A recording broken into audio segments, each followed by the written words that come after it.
Okay guys, welcome. After a long while of not streaming, I have decided to stream for the night. It's a bit of more on a casual sort of stream. Sorry for the sudden dramatic effort. So I'm with my fellow team members from Team IGTL here in Racing Master SCA server. And we're gonna showcase a bit on some team ranks. For those who are unfamiliar, team rank races, especially if you're a four-man team, really does bring out the competitive side of the game compared to solo rank or duo rank. And I'm here accompanied by Normalatra, Sultanitsi 3000 GT, and Zeiss. Also those who have actually subscribed to my channel. By the way, if this is your first time watching a Racing Master stream, make sure to leave a like and subscribe if ever you want to see more from this channel. I normally showcase JP server and SCA server. For tonight, it is going to be an SCA server showcase. Since I am gonna participate, most of the footage will be coming from my perspective. Of course, Zeiss and Astra already are racing deity. I'm close to that. I'm already at rank 41. Also, rank 28 for Soltanitsi, who's there's Angelika Vrabkova. So, we're actually going to try and aim for racing deity in this live stream.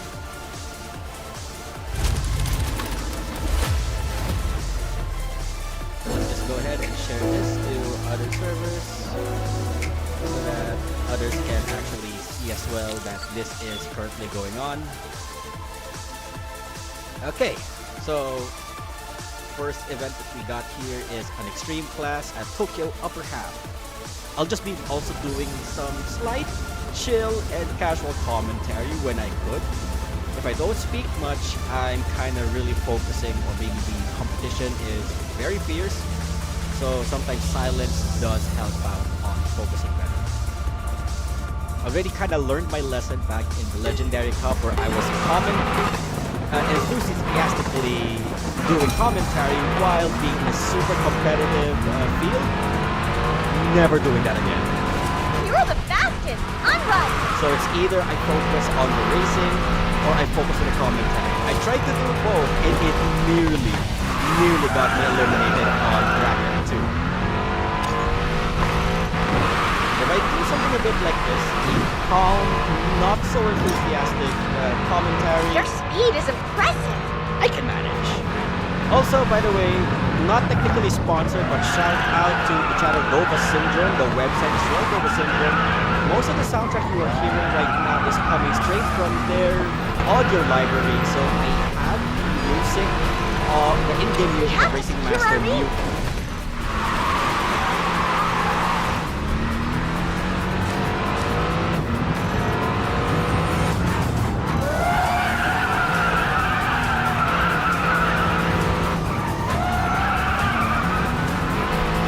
Closing in on the leading racer! Keep pushing! Victory is within sight!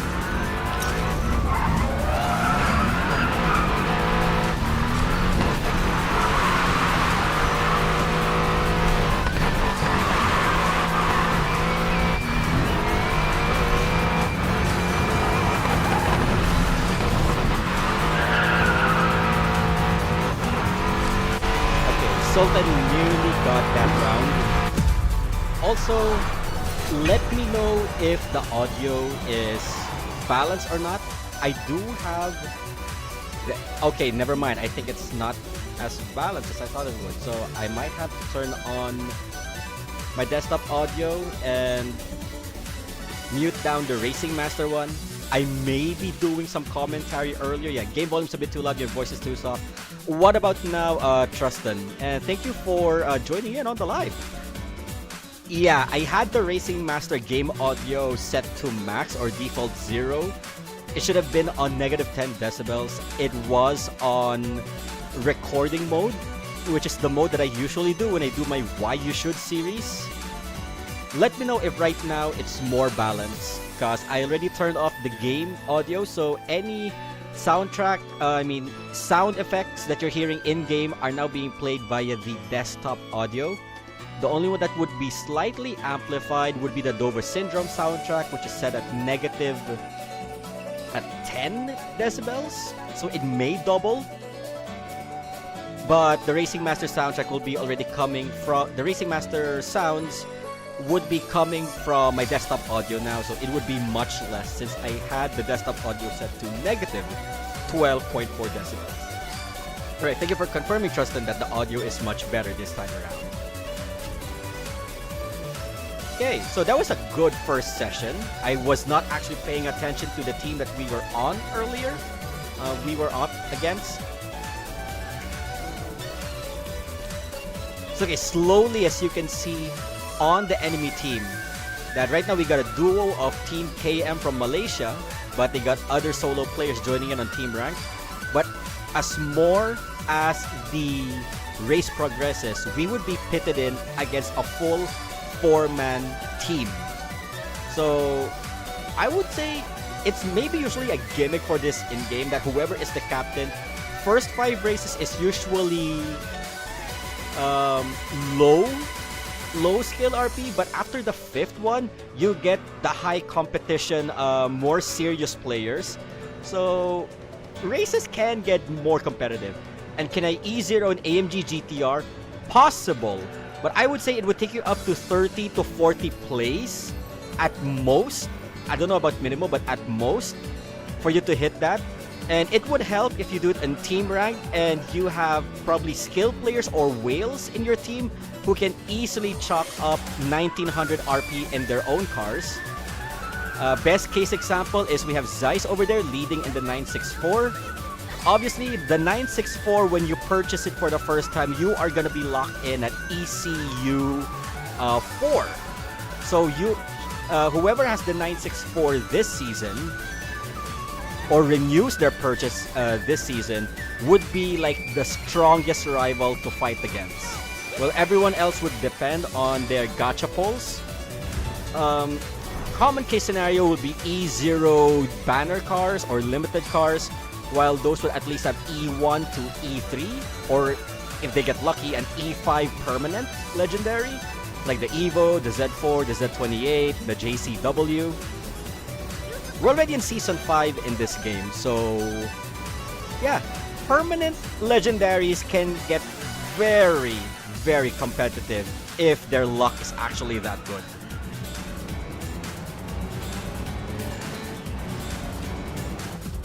Okay, so it's another 1, 2, 3, 4 finish, I would say.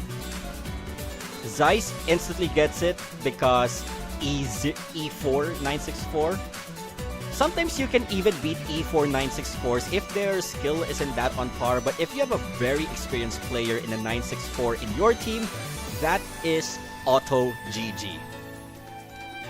So Atsra in the Z4 did pretty well in an ECU 0 Z4.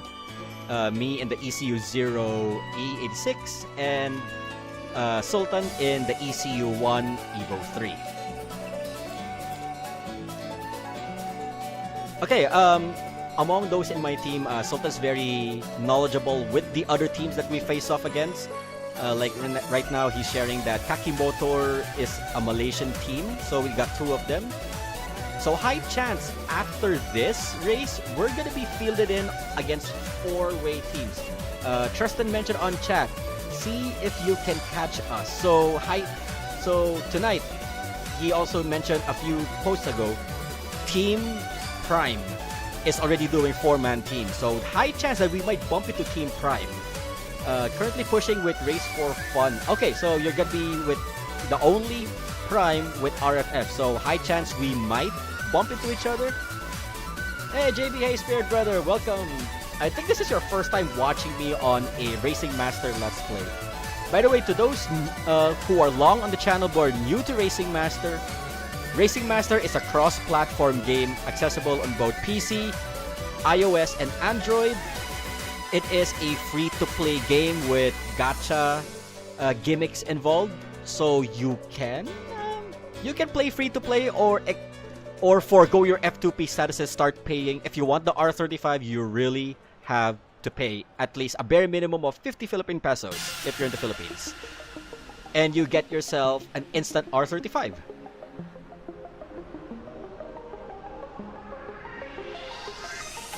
Yeah, if your PC can handle it, much recommend you do it over PC because of its graphics requirement.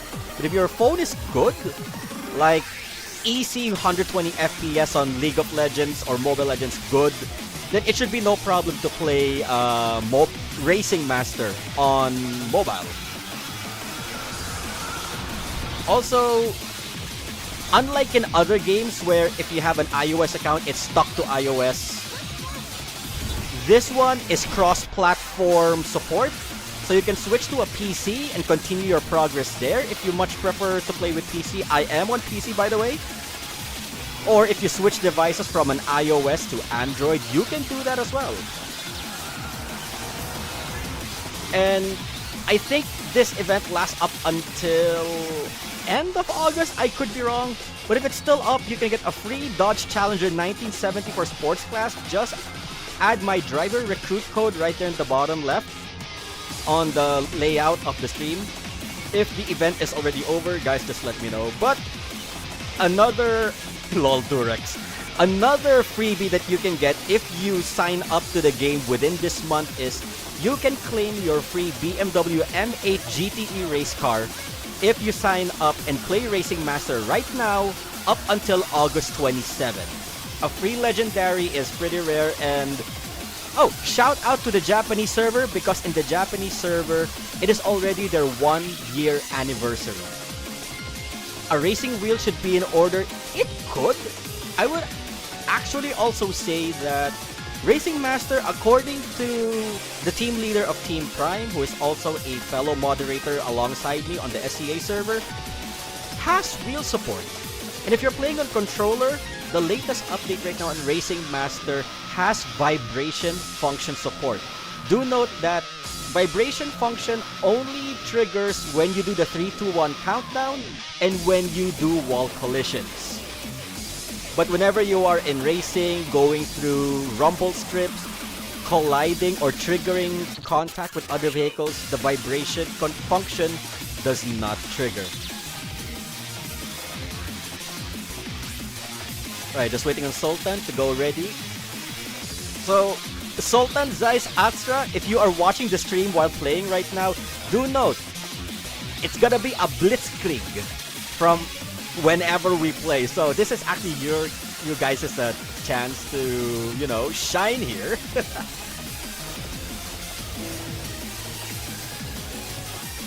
So now we have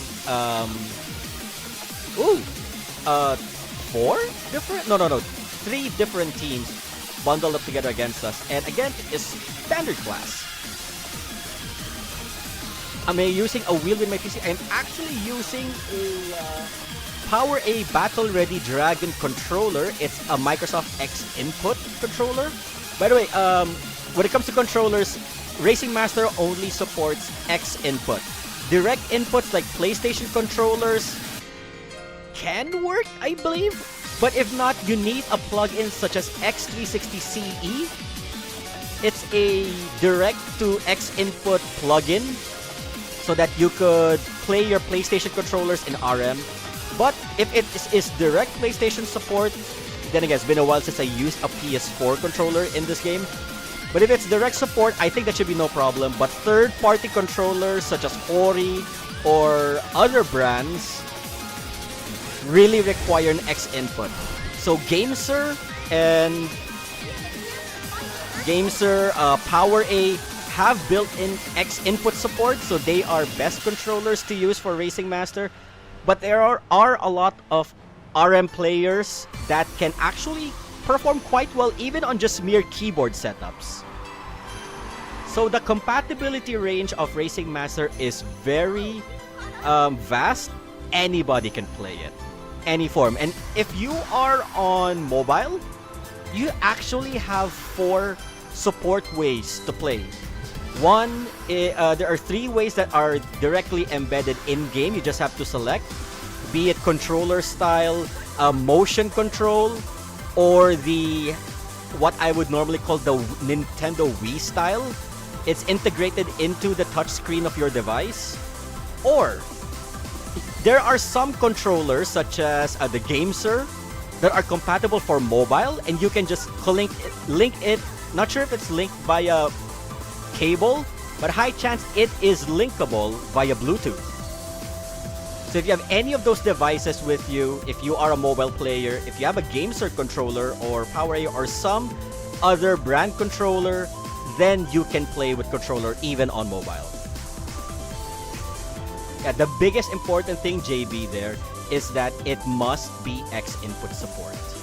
I believe that is the main requirement. But other than that, yeah. I really like the compatibility variety that Racing Master has. Also, in any case, if ever people are curious, is this an pay-to-win game? I would say yes and no. If you want certain vehicles like the Porsche 964 that is driven by Zeiss, as you can see here where my cursor is pointing, you need to pay for the 964. But a player such as Sultan here, Angelika Vrabkova, is F2P. He has not paid once, and is kinda one of the stronger members in my team. I'm free to flex that. Was able to get to the he was able to get to the promotional stage in the recently concluded and ongoing legendary Racing Masters World Cup.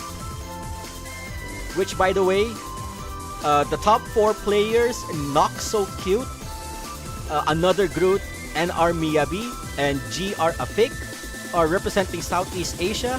And the finals are going to be held at Bangkok, Thailand, alongside the Japanese players, Taiwan server players, and Korean players on site at Bangkok, Thailand on the weekend of August 22nd or 23rd, which is next week.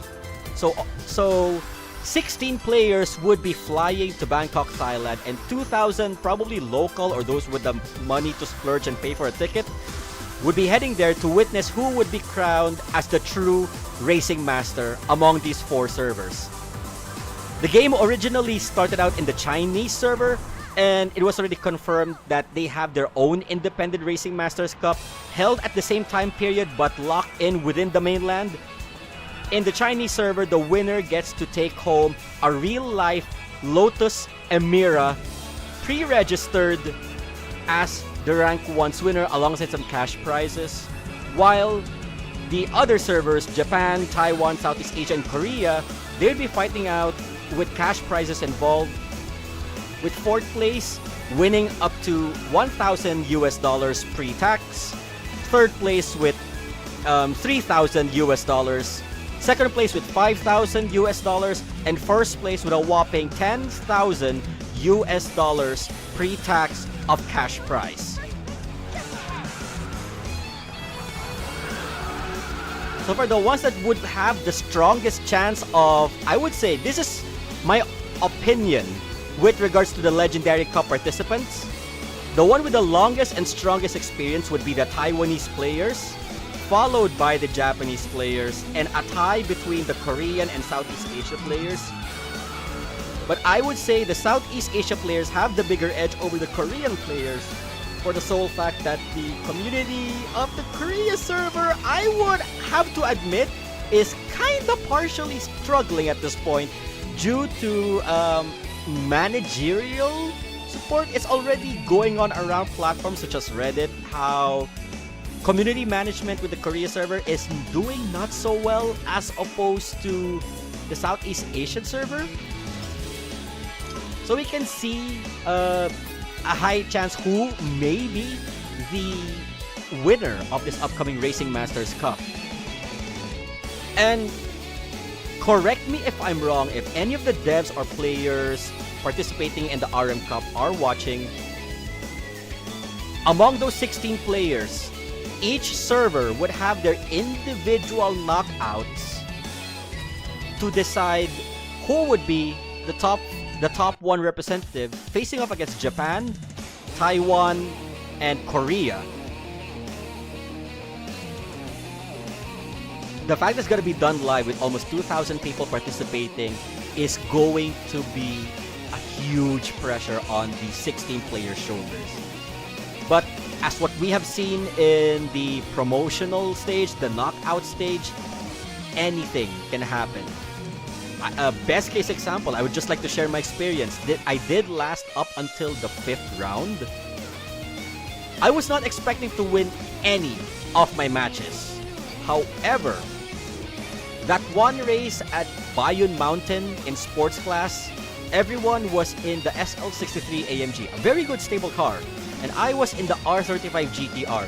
Really strong acceleration, but piss poor, very understeery handling. And it was a miracle that I got first place. I was not expecting that, so anything can happen in the upcoming Legendary Cup.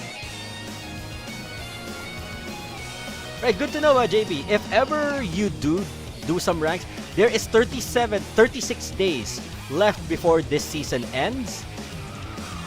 If you reach enough of a rank, you can join in on my racing club, IGTL, aka International GT League. We still got some slots available, so just feel free to add me. My IG, as you can see in game here, is Miyogi. Just add me, and then I'll send an invite if ever to you to join the club. Just have to meet the rank requirement, and you're basically in.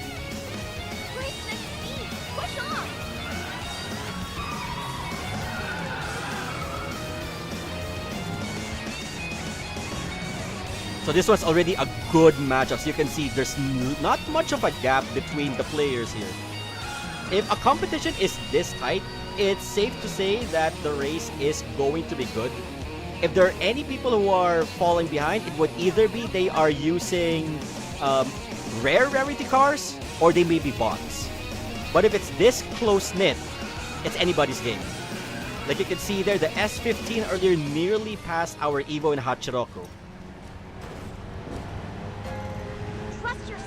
You can do this! Okay, we'll check the rank requirement once I finish this race. I'll freely check it out. Sultan there with a bit of a crash, but the acceleration is keeping him on the lead against the S15s. Now, if he can break off the slipstream, then the race is secured on their end, and I just did a bump there, so I failed to overtake Atsura. But if I hit 200 kilometers per hour, the slipstream will trigger, and I would be able to get a bit of an acceleration boost. Slipstream does not trigger until you hit at least 200 kilometers. And the slipstream power varies from car to car. Alright, so let's actually check out the club. And I believe it is set to database there. You need to at least be on Ace Driver to join, and I have set it to auto join. Anybody can join in. My only requirement or request to those players is that whenever it's the weekends, like shows Club Endurance or Club Duel, just at least please do the participation. If any player has done AFK and is someone that none of us have known personally, I'm sorry, I'll have to filter out the inactive players.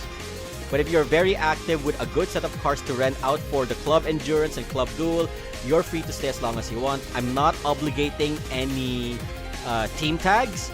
I'm one who encourages individualism. So if you are from a previous team but you switch over to my team, it's fine. No judgment. Racing Deity 2, Hish, you can freely join. You can auto-join. I set it to auto-join, so if you're able to join in on my club, go ahead. No gatekeeping, like I said. Unless if you're acting a douche on chat. Alright? This is a chill club. This is a chill team. But at the same time, I want us to be good, good examples to the community. We help each other out. Competitiveness is it's not a big deal for us. We don't actually enforce it, nor exercise it, nor promote it. Also, improvement on, like, getting better at the game is one's own responsibility, but everyone in the team, me included, if we have the time, we're free to help out with the RP grinds.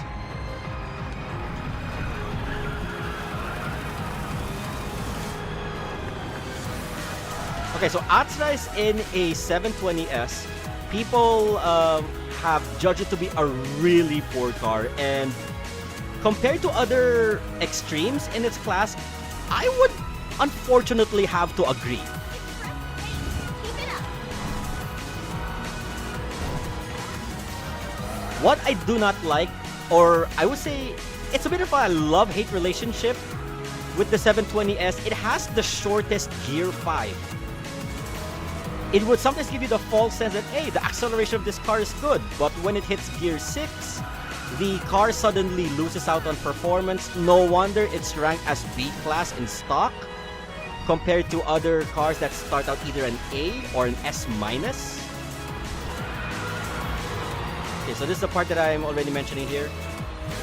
Slipstream is kind of important when you get to this part, and the AMG GTR is one of the best examples of cars with bad slipstream. Like once it hits 220 plus, the acceleration just super drops. But compared to the likes of the Aventador, the Hellcat, and the 720S, it gets better slipstream acceleration. Given the AMG GTR does perform well on the early half pre-slipstream, it's a good compromise. If you make this car too dominant even on slipstream, it's gonna be so broken.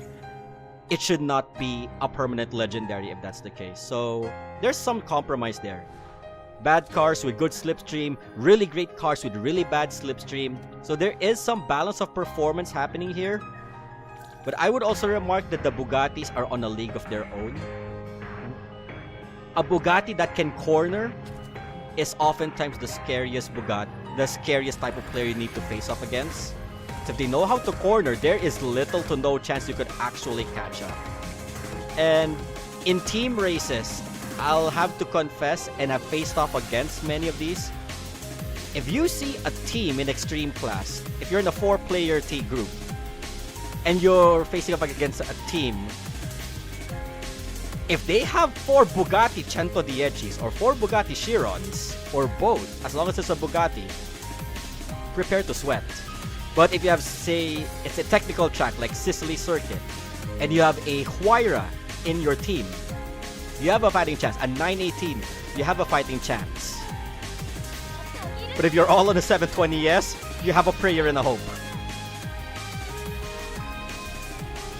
And sometimes it's not always on the car, but if the player is really good, they can actually perform well in a low-tier car if they do it well.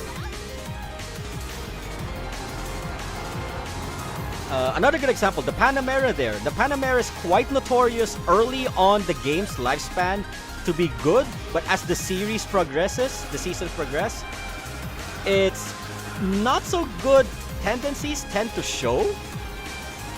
But if you have played with the Panamera since day one, you know how to counteract those measures with some experience. Oh, okay, that SL63 there, I don't know if that is because of the server, but that car's not supposed to hop like that.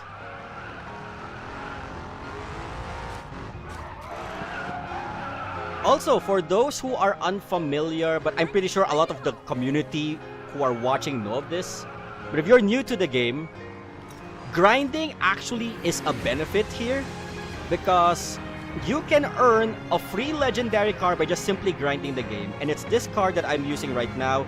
It's the Jaguar F-Type Project 7. You can get at least an ECU 0 early, but if you've been playing since the beginning of the game, ever since I think Season 2 is when the New Year reward is introduced with this car, or maybe Season 1, I believe. You can get this card up to ECU 3 as I do right now. And a lot of players have already unlocked ECU 3 with this car. It's bad on the earlier ECUs, but once it gets enough ECUs like ECU 3, it's actually pretty decent.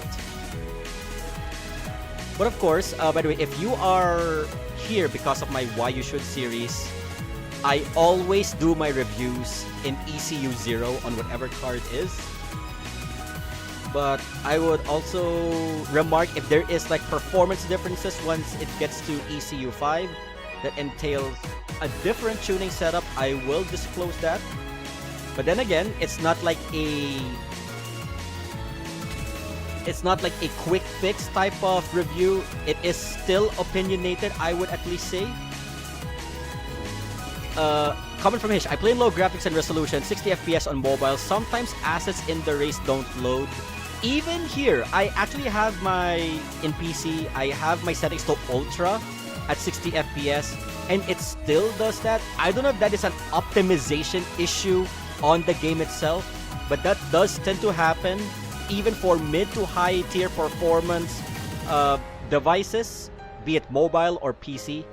Maybe when we get a survey request by the developers, it is best for us to call them out on that one, so optimization can be fixed.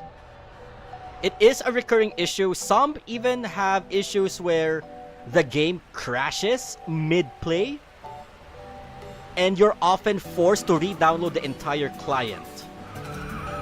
It happened to me in the Legendary Cup in the Japanese server. I got eliminated by technicality because in the middle of round 4, my client bugged out.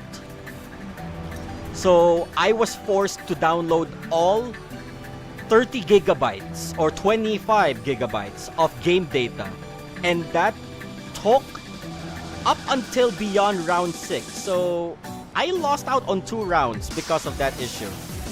And it justifies the Google Play star rating of Racing Master JP. Originally at 4 or 5 stars, now it's down to 3.8. Yeah, the community tends to dox it if the developers sometimes have a bad case of optimization issue when releasing the builds. JP server is very guilty of that one. Ever since the sudden disappearance of the English UI, it's been receiving negative feedback ever since. I know people have sometimes the argument that it's a JP server, it's made for Japanese players. I don't think the game encourages gatekeeping that way.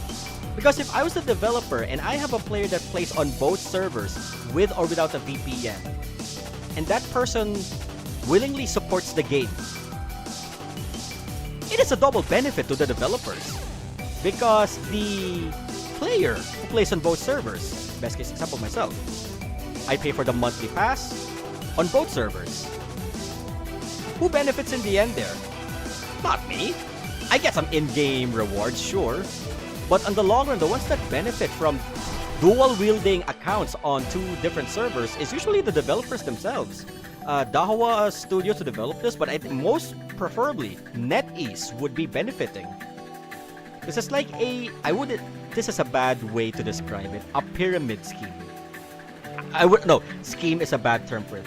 A pyramid format. So you have the head, which is NetEase, and Dahua Studios, the backbone. There are 4 servers currently. Let's add the Chinese, 5 servers. And from that 5 servers, there's the bundle of community members underneath.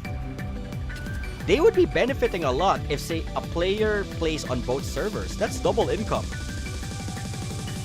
So, up until now, I still kind of encourage the JP developers to fix whoever is making these builds or packing these builds.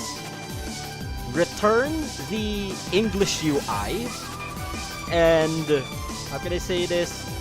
Re-optimize the game. I guess also right now, because of this update with the 110 and the NSX for the SEA server. Wait, is it the NSX? Is it the NSX? I'll have to check on the gacha later. No. The 110, the Panamera, and the Zara for SEA. 110, FD, and NSX for the JP server. For the SEA server, it doesn't occur anymore. Back then, on the previous update, my game client crashes right after the race. And I have to reboot the game all over again. At least, with this update, that is kind of fixed. Or maybe because I'm a moderator and these kind of bad incidences with the game, I report it directly to the head administrator who goes under the name Haley, as in like a roleplay of the character in game. So Haley addresses it directly to the SEA account management to get that fixed, optimized.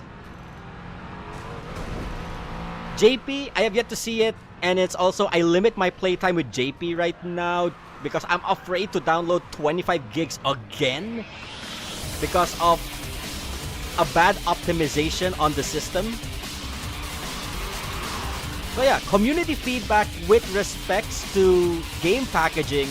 I highly encourage a lot of players to give their inputs and ensure that the game runs properly on all platforms and on all device profiles, be it high performance, low performance.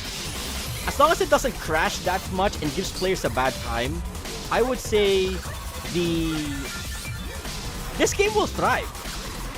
Unlike in very heavy, low supportive mobile games such as, best example, Drift Spirits. Drift Spirits' global server did not last that long because the gacha system just grows too exponentially, too bloated, not too many methods of topping up in that time. So they had to terminate it. Of course, it's gonna thrive in the Japanese server because Japan, the lord of the gacha, their players would just gacha their way to oblivion. But yeah, communities providing their inputs on the game's longevity would really help Racing Master grow, whichever server you are in. Also, which cars is better for you, Agera RS or Huayra BC? I have played both vehicles, Dark Burn Trap. I have the Agera on SEA. I have the Huayra on JP. In terms of playstyle, I would say I prefer the Huayra over the Agera. The Agera is strong on a straight line, but very slidey. And in low, and sometimes it is very wheel spinny on low speeds.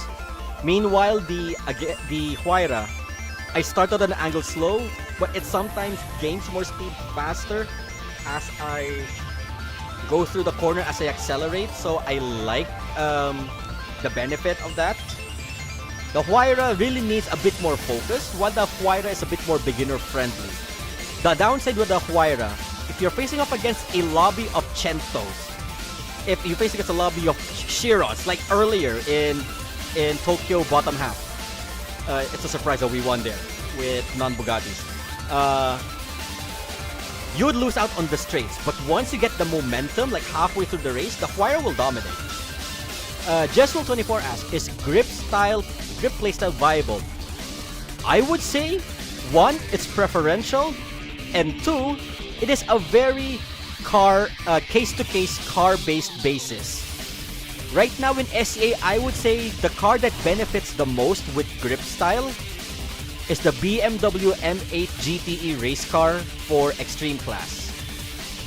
The M8 is versatile. It can do grip, it can do drift.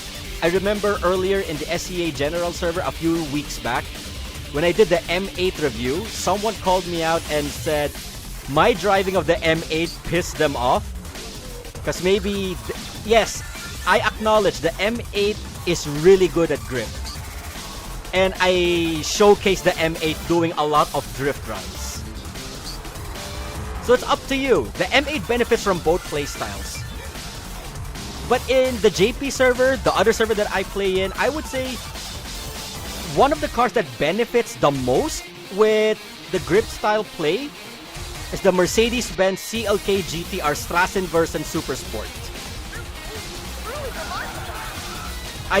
That is the only car in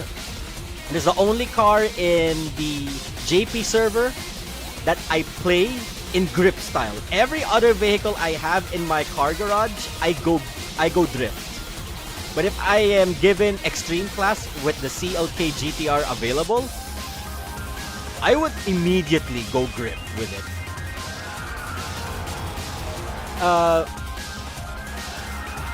Kaisalia from Germany. Guten Tag, Guten Morgen. Is the game available only online only or offline play and online?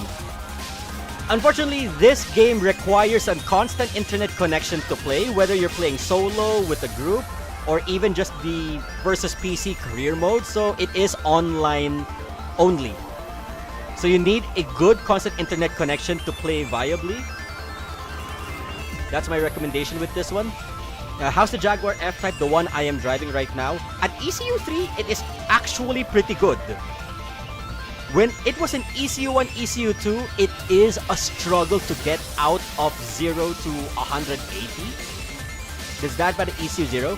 So my suggestion, if you have the Jaguar F-Type, do not touch it until you unlock ECU 3. Once you have ECU 3 on the Project 7 F-Type, go ham. It's that good. But if the acceleration stat does tick you off because it shows a bad acceleration stat, I'll show in a bit. Leave the engine at 1. Though I know the recommended tuning setup sometimes says, the recommended tuning setup, a lot of people say go for 2. Even on recommended, it says 2, 3, 2, 3, 2. But balance tuning encourages 1 because you do not want to miss out on that acceleration stat. It's weakest and lowest play attribute.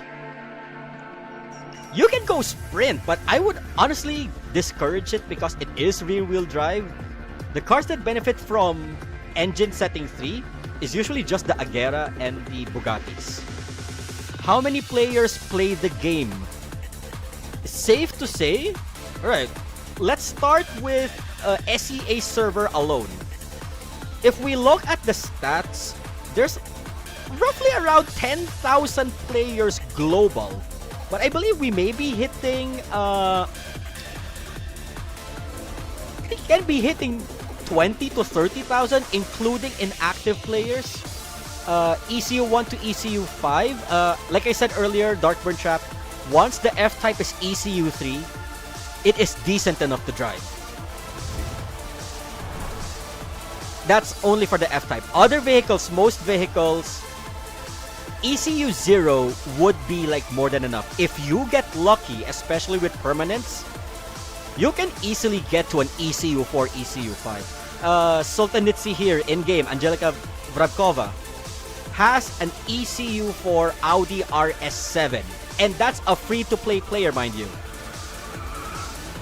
ECU 3 for the F-Type, yes. And if you're going to ask next, how do I get ECU 3 for the Jaguar F-Type? My simple answer, just play the game consistently. Because there would be, I will show in a bit, it's in the seasonals, I will show how you can unlock, or what do you unlock by merely playing the game on ranked. Just let me go through this Indianapolis race first against Team LY, wherein they're sporting an Evo, a DB5, and 2 Camaros. Stay focused on the track. Keep it up.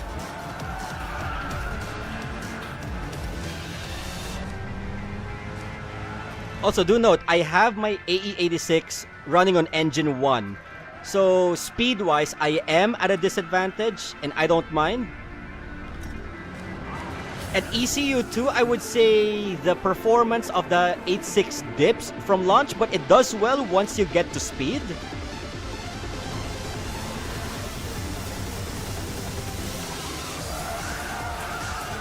Okay, scratch that. The other Camaro is actually Atsura. Trivia. The livery that he has on his Camaro right now is based on... I forgot that team. It's a US-based team from Grid 2. I believe the player or the character playing the Camaro is Harrison Carter from Grid 2. Okay, that was decent. Third, I was not expecting that.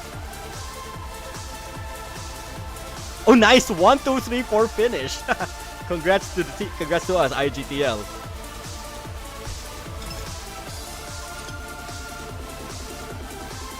Okay, nice. Team LY is very sportsmanlike. Good on them. With that, they receive a plus. Alright, to Dark Burn Trap, I promised I would showcase how to unlock the F-Type. So here, Racing Year is where you want it to go. By just simply playing the game, you get to unlock all of these. Once you've garnered up to at least 2,200 points, you do unlock the Jaguar F-Type Project 7. The rules doesn't explicitly say how much, but there we go. To earn points, you just need to reach certain tiers, beat certain number of races, and these are the points that you earn. Collect enough points, you would be receiving all these. So get to 3,200 points, you unlock ECU 1, 4,400 get ECU 2, 6,400 you get ECU 3. Now I'm gunning my way to 8,800. I believe I am locked in, so this is already the season cap. Next season, I will be unlocking ECU 4 for the F-Type. Also, it grants you as well some gems, parts, accessories. Going back to chat here. I had a dream of SEA server getting the Taiwan Chinese car gacha. Yeah, to those who are unfamiliar, the reason why we mention a lot on the other servers, China and Taiwan is very far ahead because there is a new rarity tier that is unlocked, and Japan just recently got it. It's called the Prime Legendaries. China already has what you call the collection or the collection type legendaries, which is a higher tier above Prime. We'll get there when we get there. Okay, thanks. I downloaded this for PC. Come this from Steam? No, not actually, Kaisalia. You just have to go straight to the Racing Master server, website, I mean. Go to the Racing Master website. Links are in the video description for you to download for JP or SEA. If you play on PC, you do not need a VPN to play either server. I recommend the SEA server because right now, thanks to the mishap done by whichever JP developer assigned to do the packing, SEA server is the only server that has native English support. There we go. Thank you for the clarification, Trust and Leong. Collection legendaries. So, including the China and the Taiwan server. So we have normal, rare, legendary, prime legendary, and collection legendary. So the power creep is really huge in the China and Taiwan server, where if we are to, this is a bad word, but I don't know which better word to do it, but to stereotype the players, China has a lot of meta players going on thanks to the introduction of these power creep legendary rarity cars. While I believe Taiwan is more in a different case. Competitive, yes, but not as meta stuck as the Chinese. JP players are surprisingly versatile. JP players can destroy legendaries with merely a normal car. I've witnessed it. Some dude in a Ford Mustang GT in the Japan server. The Mustang in JP is known to have full simulation physics, like Assetto Corsa level of physics, making it one of the worst cars in JP, and it still manages to outperform legendaries with it. That's how dedicated or good the Japanese are in understanding bad game physics and still come out on top. Meanwhile, SEA players, because some of them started out on the Chinese, Taiwanese, Japanese server, are a bit of a mix of all three servers combined. And I nearly had Sultan there against his 918, but I did tap the wall. My mistake, driver error. Oh, thank you for the correction. Collection Legendary came first before Prime Legendary. Okay, but in the JP, Prime Legendary, I think is the first tier. Okay, going back, Dark Butcher, I have a question. Would you mind continue grinding more races or stop till the season ends to gain more points for the F-Type ECU? Depending on which season you start with, sometimes the game does discourage you from overgrinding by setting season limits. I don't know if that season limit extends as the seasons progress. Say, for example, you start just now. I am not sure if the unlock of the F-Type Project 7 would last up until, like for my case, if it lasts until 8,750, or like you're stopping up until ECU 2. So the game would stop you from gaining up to 6400 until it jumps to the next season. That's what I'm not sure. But if it doesn't, and say to keep everybody in an equal level, like you started just now, but you want to get to ECU 3, like with everybody else. If that cap is universal, not by when you started the season, it's a good benefit for those who just start out. Oh, Jem, thank you for your comment. I'm sorry I had to reread your comment just now. Is the AE86 still available for the draw, or is it only a one-time event? The AE86 is tagged to be a limited legendary, so its banner comes out on a certain period. We don't know when the rerun for the AE86 happens yet, but there is a chance that the AE86 will return. In JP, they already had its first rerun. I'm not sure if on other servers, they will already have a second or a third rerun on the AE86. So there's your answer. If it gets a rerun, the game would let us know before the season ends usually. Right now, we do not have any reruns yet in the SEA server. It's all quote-unquote new. If you have stayed away from the other servers, it would be new for you. But for those who have played the other servers, you kind of already have an idea on how they would perform, but sometimes there are performance differences. Best example is the NSX NA1 right here. In the JP server, it's actually a good performing vehicle, but in the Taiwanese server, it was originally a rarity vehicle, so its performance ain't that great. But after some time, it did get a notice where it gets upgraded to legendary alongside the R35. The SEA server NSX may have inherited the same physics as that of the Taiwanese server. So if ever you came from the Japanese server and you got the NSX here in SEA and you say, why is this car bad when it was so good at JP? Well, there's your answer. Because originally, the SEA server follows the footsteps of the Korean server. But midway, it started to veer off and create its own, while copying certain attributes from the Japanese, the Chinese, not the Chinese, but the Japanese and the Taiwanese server. So it would have its own cycle. People assume that it would follow a same branching line as that of the JP or the Taiwan server. Best example, Season 1's second banner, in JP we were supposed to have the NSX NC2. But in replace of that, we received the SF90 Stradale.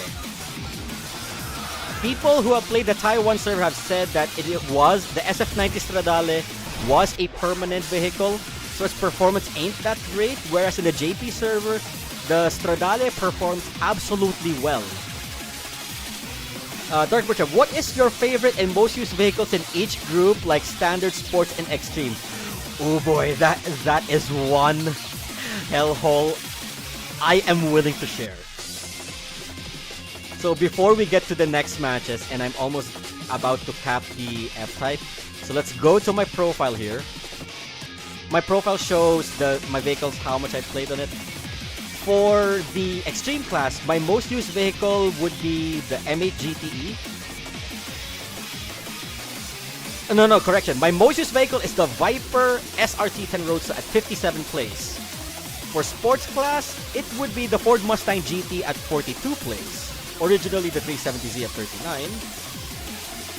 And for standard, it's the Mazda 3 hatchback at 68. One race away from nice. For favorites, I have a GTR bias for sports class, so I would say the R35 is my favorite. In standard, it's not here in SEA yet, but in JP server, I did save up a lot of diamonds. That is the currency in this game. I saved up a lot of diamonds for the R34 GTR Skyline. I got it to ECU 5 without topping up on actual diamonds other than the monthly card and the season pass, the master pass. Extreme, I don't see any. No. I retract the statement. At Extreme, still not here in SEA, but I have on my JP. My favorite currently is the CLK GTR Strassenbuzzer.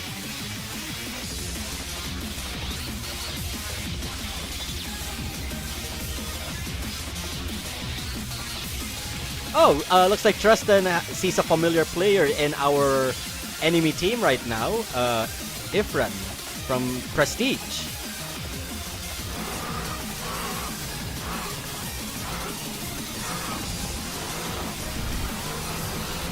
Okay, I think I have my AMG set to engine 2. So my launch isn't as good as it originally was.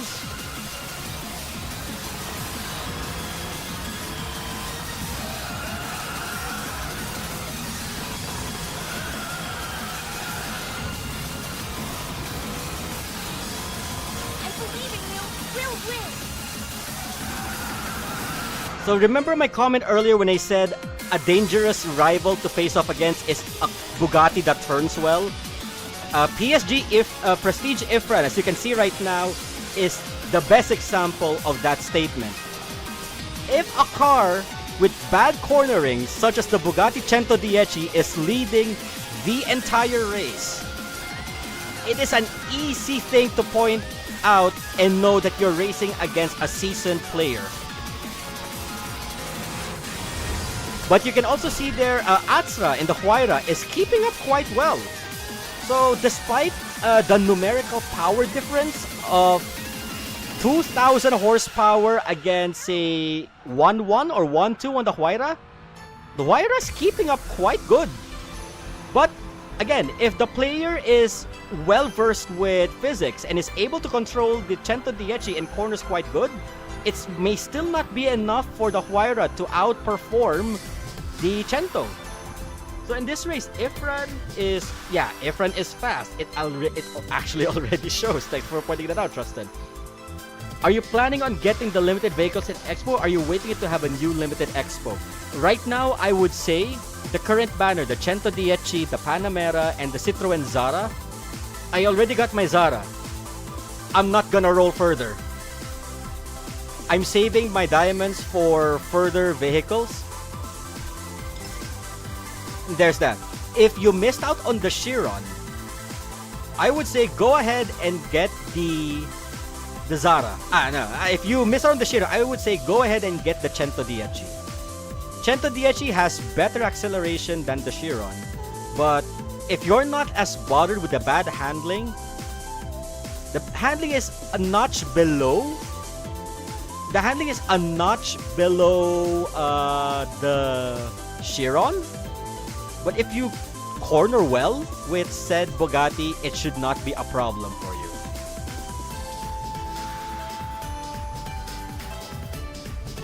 Oh, Jem, I have the 110, but I use it sometimes because it is hard to control. Yes, I do. I am aware and I acknowledge that. Let me just... Did anyone see Ifran's ECU on that Cento? By the way, for those unfamiliar with the gacha system of this game, if you have played Fate Grand Order, what sometimes... Wow, ECU 0. Okay, what dictates a well-whaled SSR is usually its NP level, the Noble Phantasm level. If it's NP5 and it's an SSR, it is whaled. Case in point. Here in Racing Master, it is indicated by an ECU level. ECU normally is called, the chip in car terms. And the computer box, the ECU for Racing Master, multiplies the engine output and the potency. Sometimes also gives some handling benefits depending. So, if there's a player who has an ECU5 legendary vehicle, I would say that person is a whale. Especially if that car is a limited vehicle. So like me, I cannot do that flex because I have a 720S and a 4GT that is ECU5, but they are permanent legendaries. They are not limited legendaries. So there's a difference.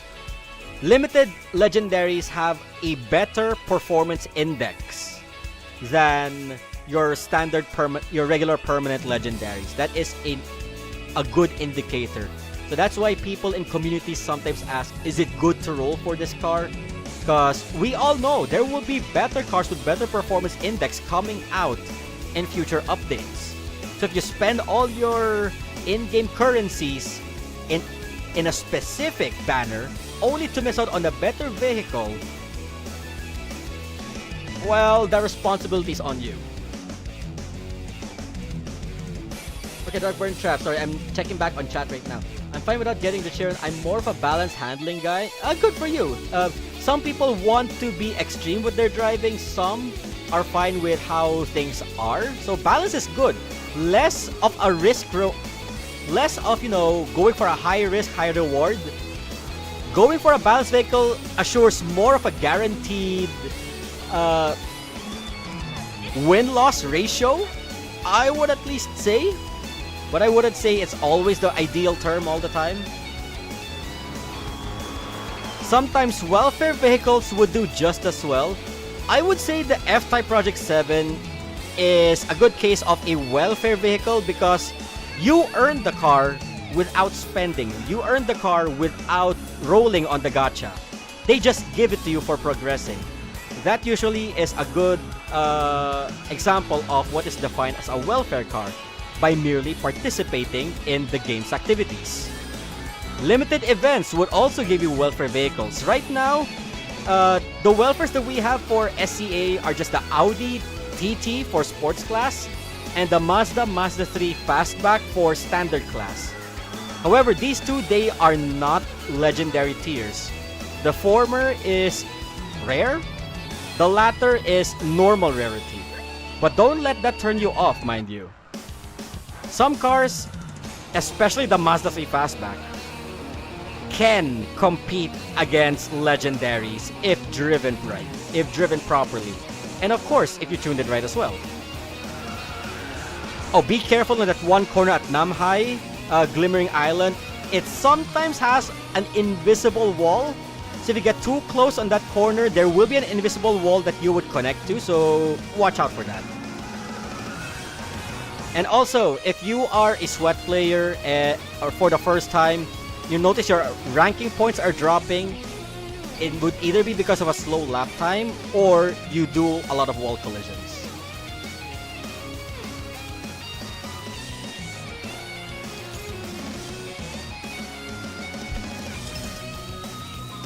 Okay, so like this case right now, I didn't garner any points. It was supposed to be 139.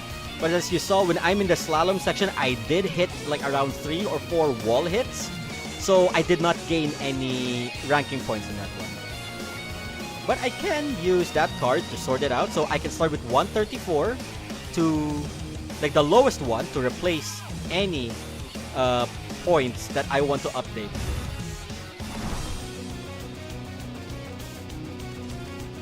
The team is full.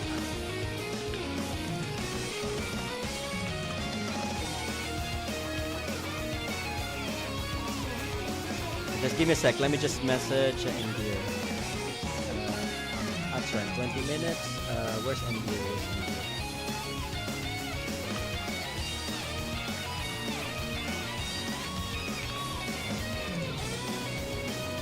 Alright, there we go. Let me just pull in. Where is MD? There we go. Alright. Let's wait for Indir to lock in.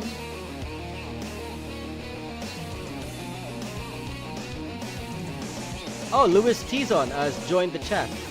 True, like a smoke legendary such as the Evo 3 Zara and the DB5 while using the Mazda. Yeah, the Mazda 3, just because it's normal, don't treat it as a joke. When they say it's the strongest normal rarity standard car, they meant it. Not just in numbers, but even in performance.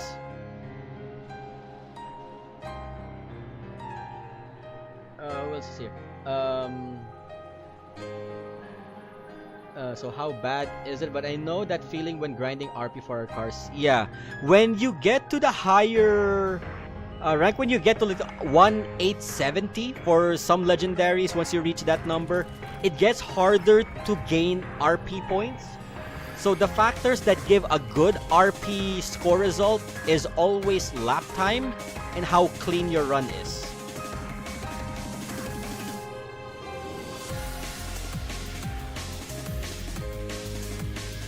I see Wan Chai is showcasing the fabulous Hudson Hornet livery on the DB5. To be fair, it is the closest car to looking like the Hudson Hornet.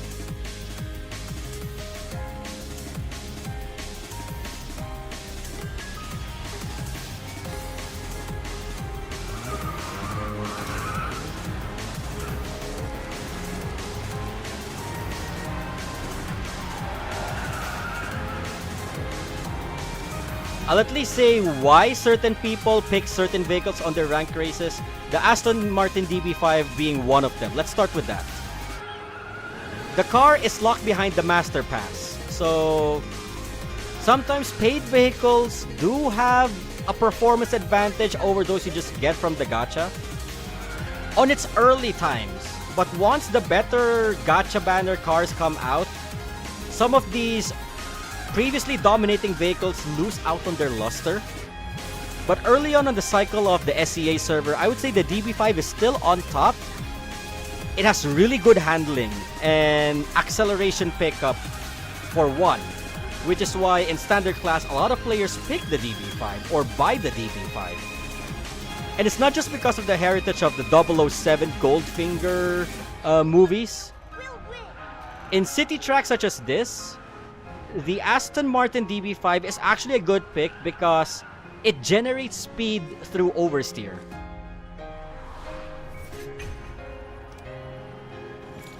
So you can see my 8.6 does not perform as well against the DB5. The Mach 1, however, the Mustang Mach 1 at ECU 1 is able to perform absolutely well thanks to Sultanusi right there. So that DB5 was ECU 1 and you can see the performance difference. I am at 688, so the number is small, but the performance is huge already. The Mach 1 has a lower performance index, but if driven properly can even outperform this. Then again, they tied, but the Mach 1 was in the lead longer. Who is Arzikins? To be honest, I actually don't know. Probably a friend of Zeiss, because Zeiss is Indonesian. That'd be my guess. Or one of Sultan's friends. Not sure. Ah, okay. Oh, so it is Sultan's friend. Alright, let me check on my DB5 settings. 2323. I'm going back to the 86.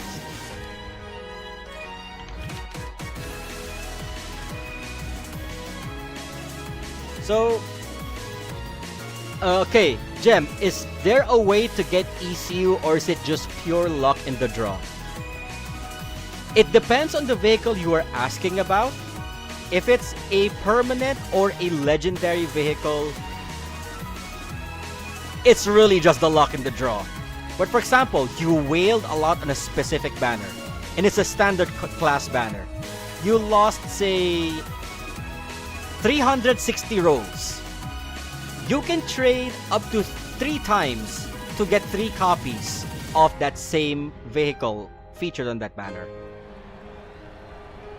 If the vehicle that you want to ECU is a Master Pass car like the Aston Martin DB5, you just have to buy the Master Pass again in the next season. That's how you get it. The legendary car pack, the 964 Porsche, when you in this season, when you buy it, it also gives you an automatic limited time ECU4 ticket, meaning the car will stay at full tuned ECU4 just for the current season that you buy it for. But if you don't buy it on the next season, and if you didn't upgrade it, you're stuck with a 5 out of 25 ECU0 Porsche. But just like the Master Pass cars, you can still gain extra ECU copies of it in the next season the car is still available. The Mega Car Pack, the BMW E92. It is a literal pay-to-earn car. I would not say pay-to-win because despite me giving a good review, a decent review for the E92, the E92 is trash in this game. It's hard to control, it has mid-acceleration, top speed only triggers well when you're in slipstream, and it's quite imbalanced overall. So the E92, I would say just get it if you like your bimmers, but if you want competitiveness, stay away from the E92. The Master Pass E92 in JP server was way better than the Mega Car Pack E92 that we got here for SEA.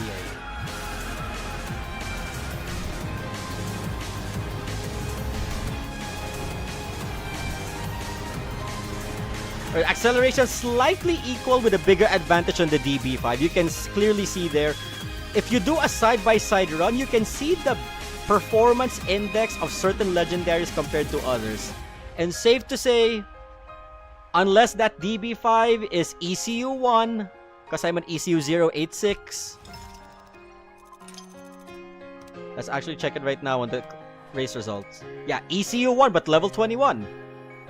Even in that low tuning compared to my 2525 A86. The DB5 is a far better car on a straight line than the 86 would be. Darkbird Trap.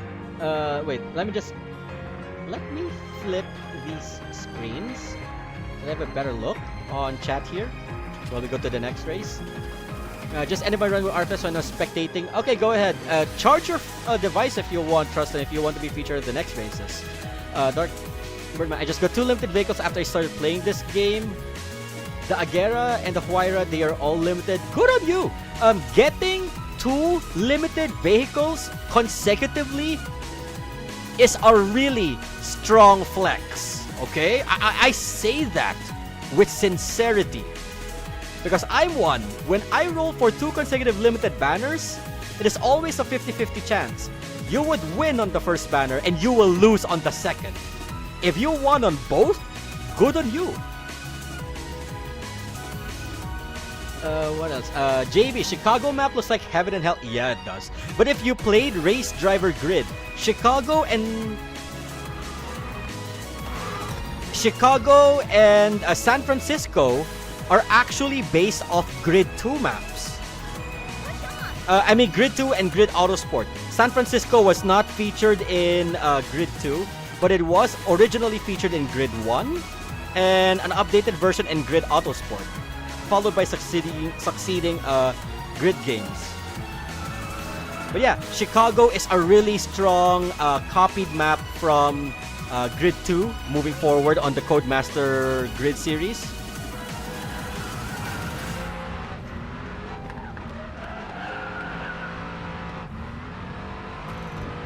Okay, the Agera there is actually quite good.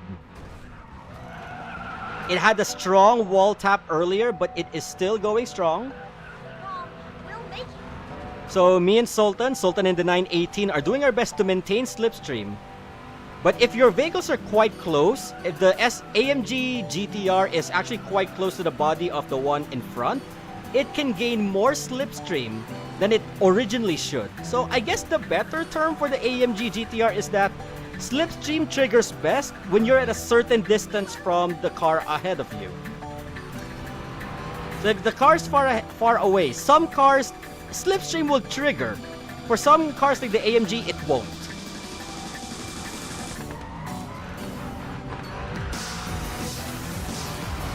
Okay, our Zykets is actually in that AMG. I thought it was from the enemy.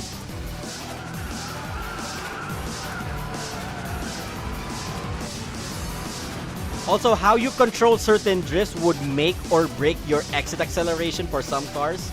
Just saying.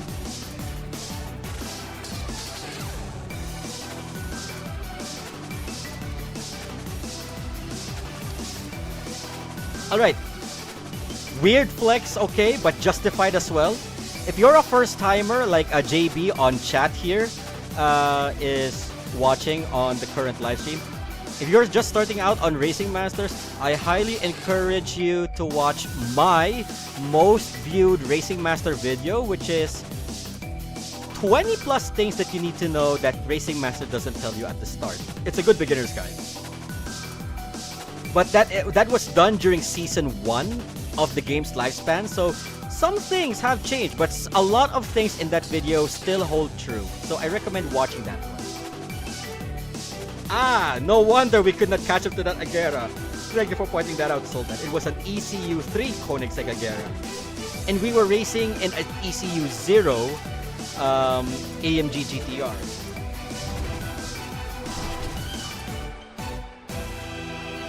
Oh, welcome aboard, Chaos Breaker 13. I saw you there, but I was not able to, I was not able to reply straight away because it was in the middle of a race.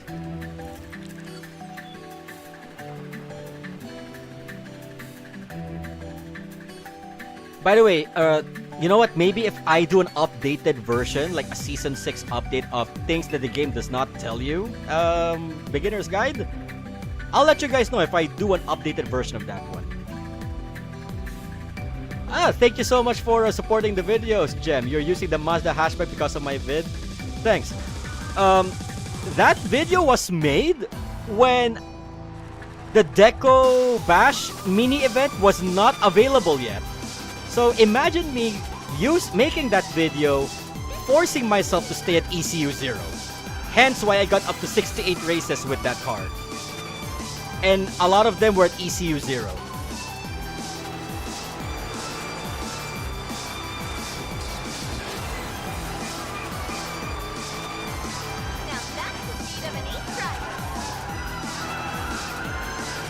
Okay, JDR may be on an ECU3 R35.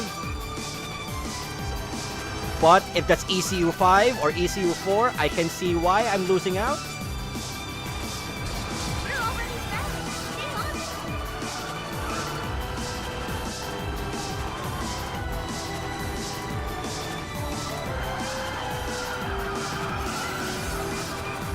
So much like in any racing game, here in Racing Master, this is more close to your usual handheld console racing game than any other mobile racing game out there. CSR is normally just you focusing on response with regards to inputs for gear shifting. Same with the likes of Drift Spirits. Racing Master is more of a hands-on game. So like I said, it's close to your usual console game. So some real-life executions on racing, such as racing lines, drift angle, says a lot on your car performance. On how your car will perform in game. That's what I actually meant to say. That GTR was ECU5, certified whale. But I question why I am catching up. I was just ECU3. He should be far ahead. I should have lost more. Yeah, maybe it's the set. Sorry, that was a response to Luis. Luis, speaking of AMG, I have a certain concern about that car. Like, ever since I fully upgraded it, it would sometimes go out of control or would have veered from the track. Is that skill issue on your part, or is it just the car? Luis Tizon, I own the AMG GTR. I would safely say it is the car. I experienced that too. That's why I recommend, with this specific setup, 23232 for the AMG GTR, it nullifies or at least reduces the chance for that spin out at launch to trigger. Because with top speed, the gears expand. Less reason for the car to lose control at the beginning. So always have the top speed on engine setup to fix the AMG GTR. That happens. And I believe in my AMG GTR review, I pointed that out as well as one of the biggest cons of this car. Next to is very weak slipstream.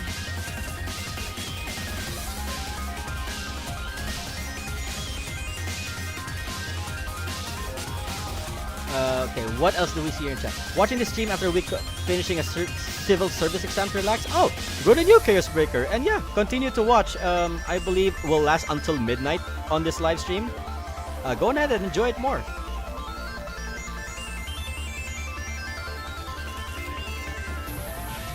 Suji, learning that the hard way now in JP. The Beetle event is Sweat City. Yes, it is. By the way, if you are playing on the JP server and is an overseas non-Japanese player such as myself, you do not need to tune the Beetle that they give you. The Beetle that you have right now is time limited. The only way to get a permanent Beetle at ECU 0 is to collect 500 Beetle coins. And to gain Beetle coins, you need to participate in the Beetle Master Series, which is 4 players, you included, fighting it out. And it shares a similar gimmick to that of the Mazda 3 Tuning Fest event, where you have a certain amount of performance points. You need to tune the Beetle in a specific way for it to be competitive, but everybody else would be the same. So the more races you win, the more RP you earn. By the way, that RP carries over to your rank RP, so it's a double benefit. And I didn't mean to hit that. It's a double benefit. So if you're not after rank, but you're after car collection, the entire game for this season in JP, you can just stick to the Beetle. You just stick to the Beetle Master Series. By the way, locked until midnight Japan time for each day. You can just stay on that event and just do your grinds. But I would rather balance it out with normal ranked gameplay so that your rank does not fall behind. I'm not a player that chases after rank on JP server. I only chase after ranks because of the rewards that you get. The diamonds, the sorting cards, the RP protection cards, outfits, helmets, emotes. And of course, it's, you're doing your daily requirements overall.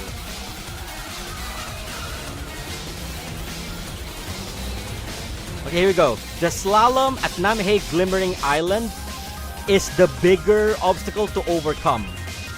If you know your slalom events back in Gran Turismo, and if you know how to handle a slalom, you're gonna survive this. If you don't, you're gonna have a problem.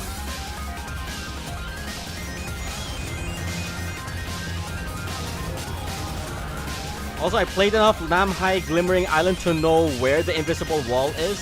So I give myself a bit of a margin to work with.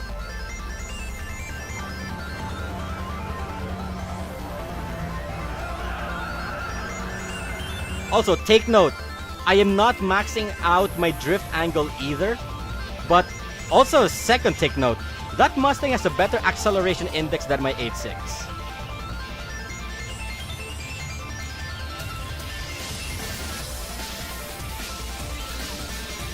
Yeah, no worries. There are certain cars in my Why You Should series that I have not given recommended tunings. A lot of the recommended tunings that you've seen in previous reviews actually are based off recommended tuning setup given by the game. But certain vehicles, I have my own setup. It's not about making it drive faster. It's more about making it better to control. That is my aim when I do the Why You Should reviews. Some cars are really hard to control. For example, the X-Drive. The X-Drive is one of those cars that is really hard to control. I give my advice that where you can control it much better. It wouldn't necessarily equate to a much faster X-Drive, but if you are able to see where it does best, you can turn it to a car that actually performs fast. And sometimes give a better setup than I do. Dark Burn Trap, what is your hardest track to race with? Like San Francisco, Chicago, and other tracks that they have? I would say Chicago. Other than the fact that it is poor RP gain, Chicago's 90-degree corners is a challenge on its own right. Corners such as that S section in Tokyo Upper is one thing, because I grew up in the era where initially the arcade stage was the trending thing in virtual racing. So Toge racing kind of helped me overcome my weakness in corners. But city driving such as Chicago is a much different ballgame. That's why in games such as Gran Turismo 2, they made a big deal about blind corners or city-based corners. and it became one of the harder license tests to overcome back in my day.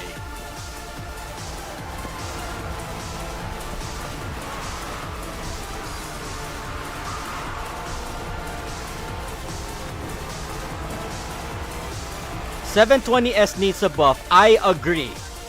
But even though I have the tune that kind of fixes, to an extent, the 720S's problems, I still believe that the 720S needs a well-deserved upgrade.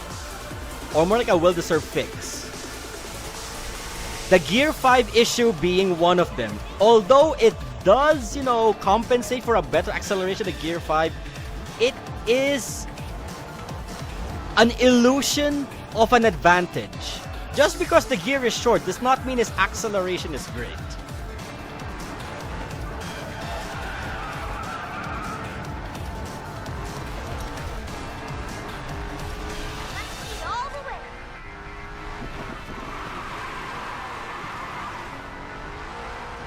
As you can see here, back in ECU2, I cannot do this with the F-Type. But now in ECU3, I can actually handle it much better. Coupled with the setting I have, I can make the F-Type run the way I want it to be. Not necessarily the fastest when it comes to RP, but better control, less strain on the brain, less mental fatigue. Like certain cars, you can just go turn off your brain and just drive as long as your mindset focuses on do not crash. Some cars would really give you a level of fatigue that might just even give you a migraine. 720S being one of them.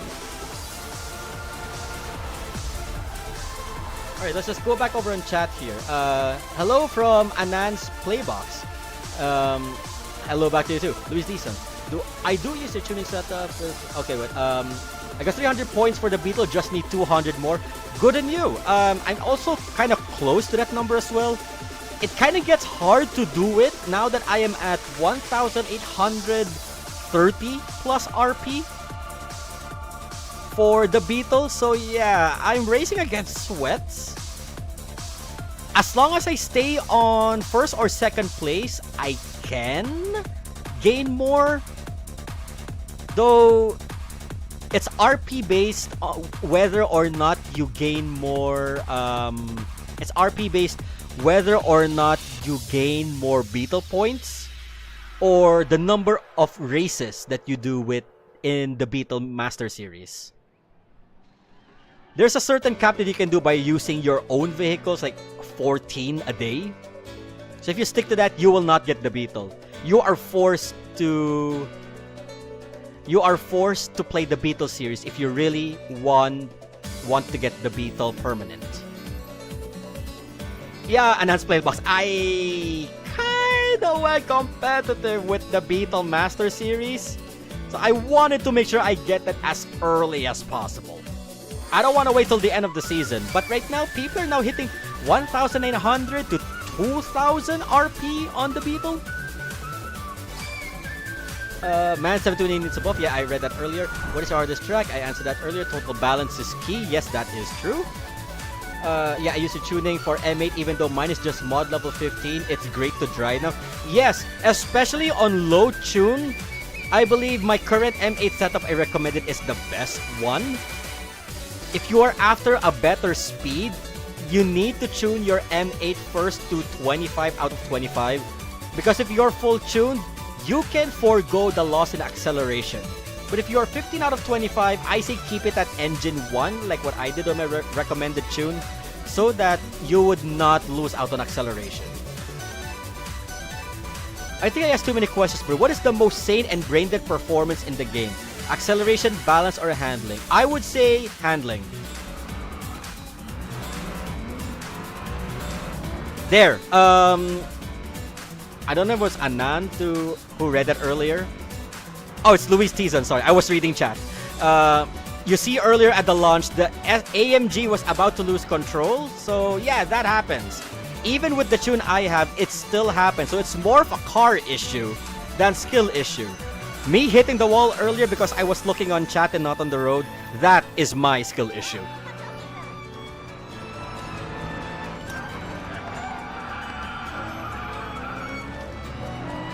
Also with Engine 2, my problem here is I'm losing out acceleration.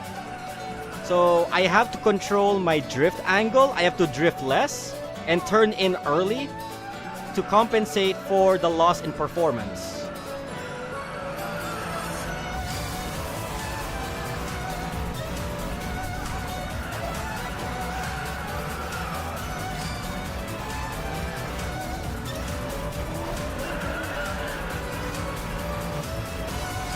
Yeah, we're gonna lose this one. Unless the Chiron crashes or loses more speed, I don't think I'm gonna make it.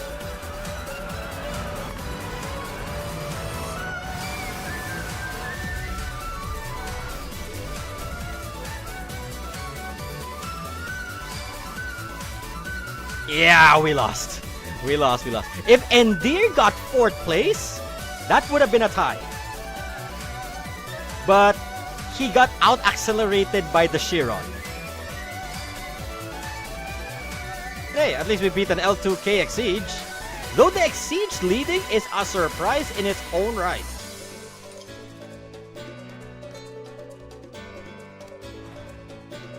Yeah, on 3rd place on that Exige. See, the Chiron last second out-accelerated the Aventador. If the Aventador kept its position before the Chiron over-accelerates, we would have tied.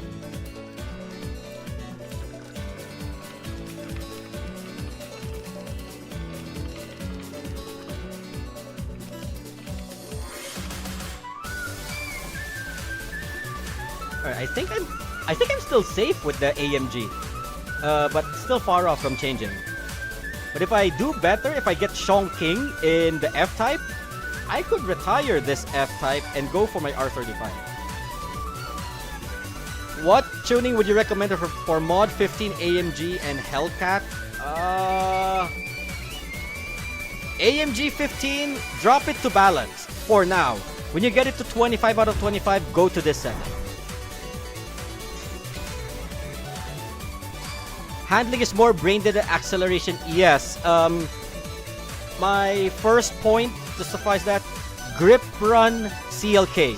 Second point, drift run Alfa Romeo 4C in any technical map that is not Indianapolis. This game doesn't have a guaranteed feature car when you pull. It's just 25%. Actually, it's 25% of 1%. Ocon Wisdom, what game is this? As you can read in the video description, this is Racing Master for the SEA server. Oh, you're Charles Leclerc on... Yeah, unfortunately we were... Chat and... Apparently chat is... And... Chat log on video already recorded that. I'm afraid Lewis Dixon. Hey, for those who just came in on chat, they will not know anymore unless they backtrack or watch the replay. Okay, there we go.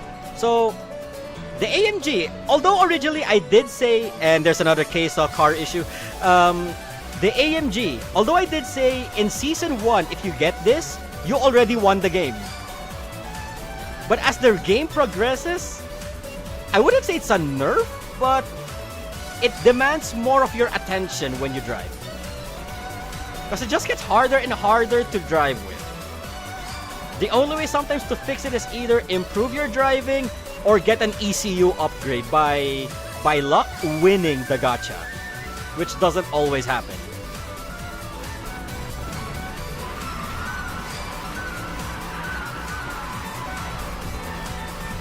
Oh, that was a good tandem drift against Sultan in his 918.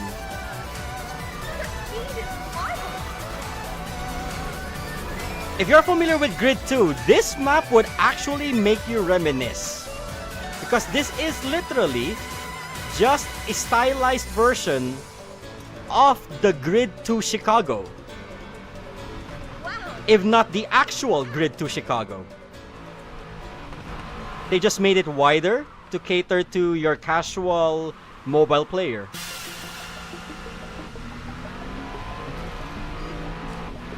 But you can see there, This is a car, like I said, demands focus and attention because it will throw you off if you are not a careful driver.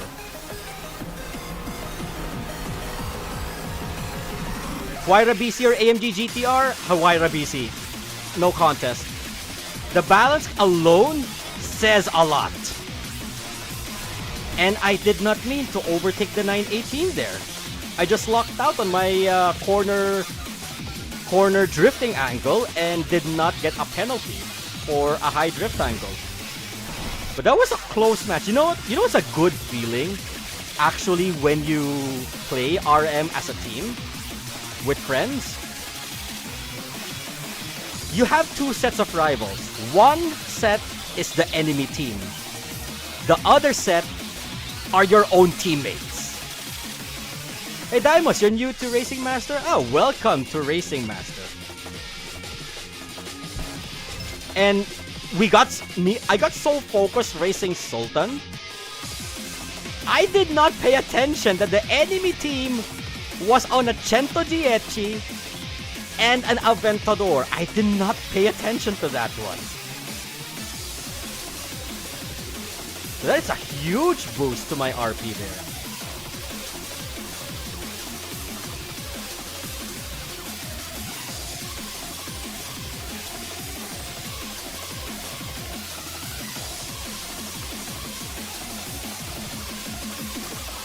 Just want to say that on my team chat. So is this an MMO? It cannot be played. Yeah, it cannot be played offline. It cannot be played offline.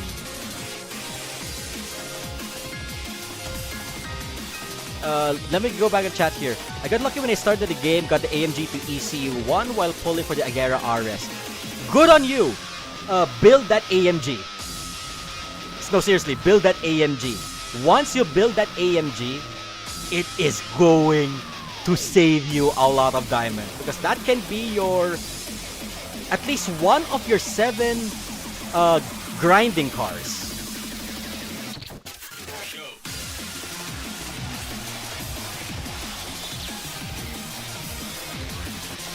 Let me just check on our group chat. Okay, so no flash. So we got another team now. It's SMD. I don't know if Bang was the other team. We'll see later once the race begins.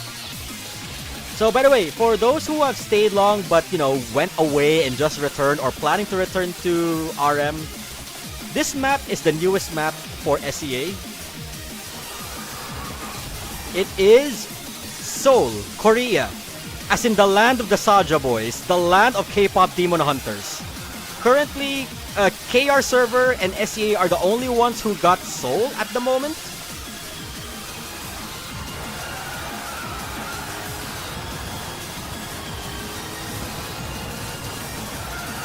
Yeah.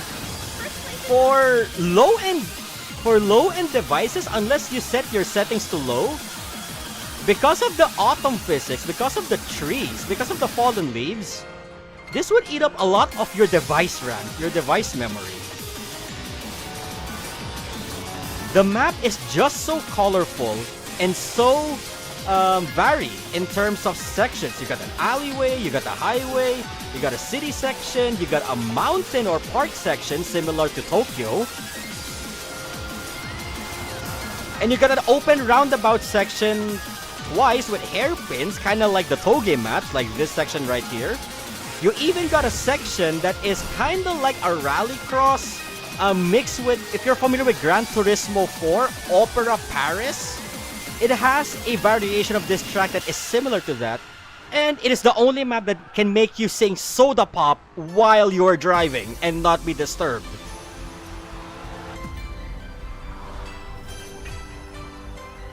So yeah, Seoul is one of the best created maps, I would say.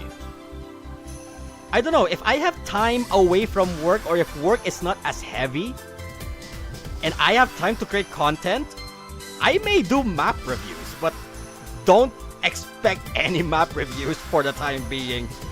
Because of my work and my work position, I only usually have time for banner car reviews. And if I get efficient enough or I have extra spare time, I do non-banner car reviews. Yes, Suji, I kind of agree. It's a mini MF Ghost map. So how much RP did they gain there for just 2? 189. Kinda close. My AMG, I could forego missing out on 3 points. The minimum requirement for current players is that you need at least 1850 RP rank points to get to Racing Deity 1, the new rank that is available in this game. But my dumb brain said, go for 1895, and then I checked on the rankings. I only need to reach rank 50 to get to Race Deity 1, because back in the Japanese server, you need Speedmaster rank 60 to get to Racing Deity 1. Can I also make a tier list bid? Maybe when I get to a certain number of vehicles, or maybe the closest I could do so is after I review all the non-legendary cars. So we got the rares, we got the standards, and the permanents. Maybe I'ma do a tier list, or do it for each rarity.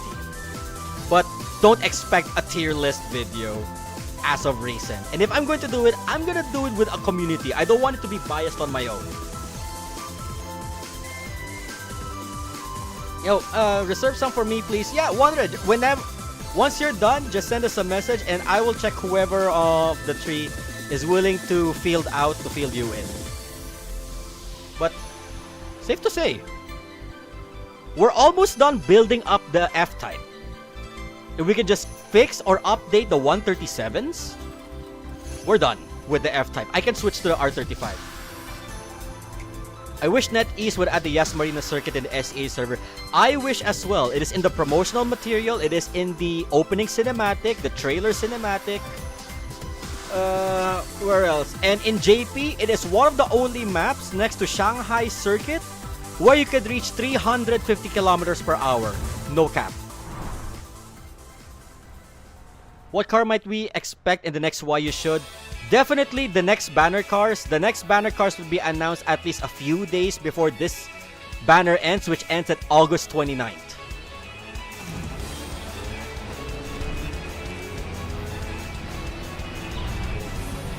Okay, the Z4 just bumped, give me an advantage.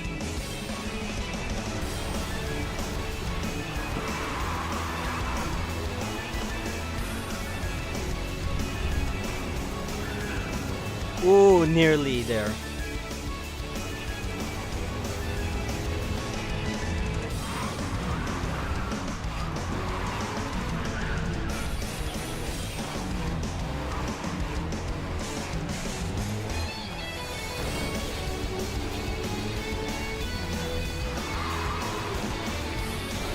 Boom. Alright, the Evo has that big problem. For more information about the Lancer Evo, please do check out my Why You Should Lancer Evo 3 to see why that Evo just went headfirst into the wall on that corner earlier. Okay, I thought the Mach 1 there lagged. I guess I was a bit on my end of some lag there. I hope I'm not losing out on net. I did lose my internet last Friday due to the stormy weather, so it had to be repaired last weekend. Your driving skills are exceptional.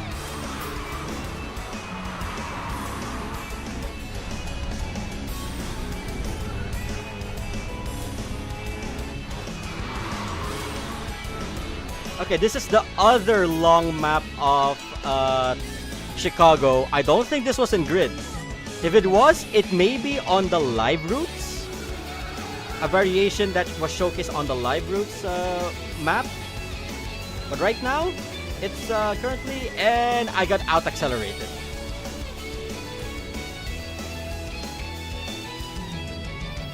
Metsuki, I got 720S and Hellcat first and maxed them, big mistake. I beg to differ. And for that, I would actually try to showcase once. Oh, okay. It's okay. For those unaware, but I think if I'm going to do an update with regards to features of the game that the game does not tell you, this may be one of them. Then again, I would just say that you missed out on what the game tells you. If you have enough daily win bonuses, they act as a shield. So if you gain less RP than your last one, but you meet certain criteria, your RP is protected. But since I did say 1,850 is the ideal, I may switch out. I will field in the X-Drive. And maybe here, I would just field in my Evora. And yeah, I'll still keep the AMG. But, you know, for that 1 point about the 720S, I'm gonna do this just once. I will spend a custom ticket.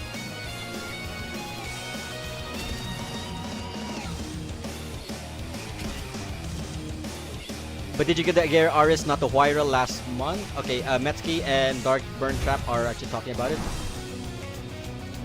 Didn't get them, unfortunately. I think Mustang is either E1 or E2. E1 actually for Sultan's Mustang. And my 86 at ECU 0. The 570S is currently a really good car. There's a reason why it was in Field A in both in SE and JP server. And JP server got power crept hard ever since the release of the Reventon.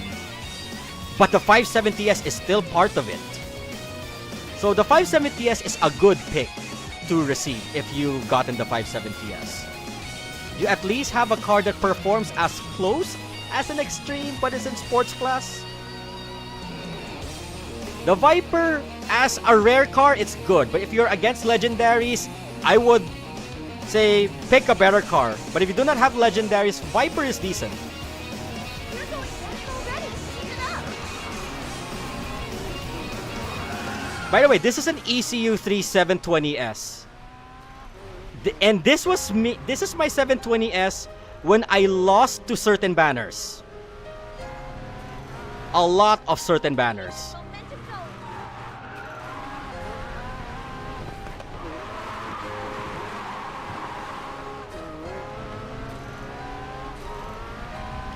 And I don't know why that Chiron suddenly lost out on acceleration. That Chiron should have out-accelerated me. Why am I the one out-accelerating everyone?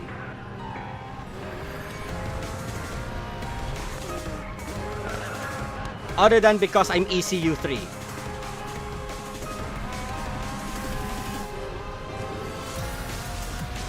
the fastest. I'm right.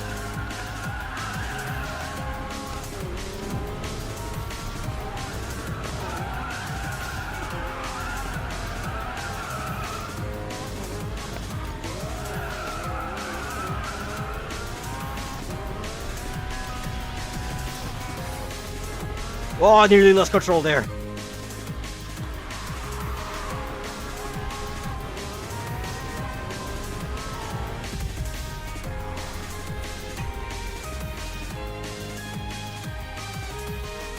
Okay, I actually gotten a new personal best. No. When is this? Personal best is 129. When did I beat this? Or maybe it's just for this season I beat it.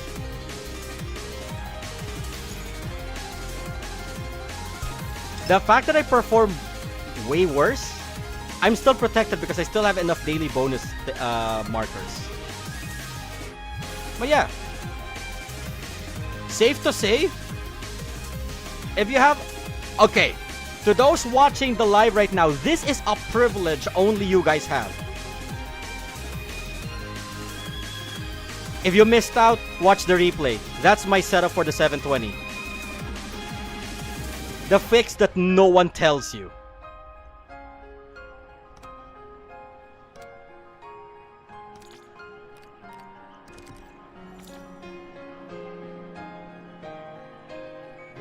Right, waiting on Endear. Wait, let me just check on the others here. Is Wanderer?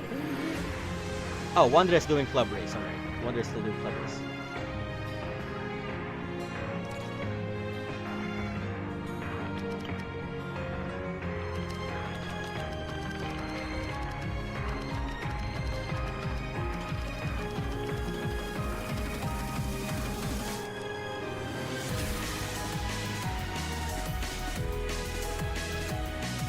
Right, just because the car is mid, a Dark Burn Trap, does not mean you should not roll for it. If you like the car, roll for it. When you watch my R32 review, I say what's good about it, but I also say what's bad about it. So it's up to you if you want to roll for it. Don't let what other people say about it discourage you from getting it. If you're after meta, then okay, don't. But if you like the car, take it.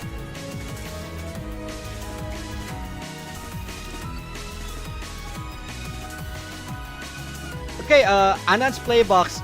The reason why you can get 170 right now on JP is because of the introduction of the Racing Zenith rank, which is another 50 after Racing Deity. So grinding on JP is much easier right now, and now every sweat's go-to is getting to 200 RP per race.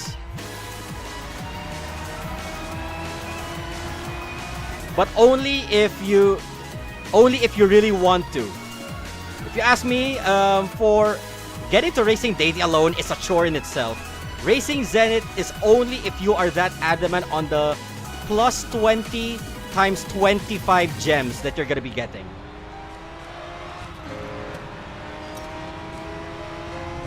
Let's do this. Push forward.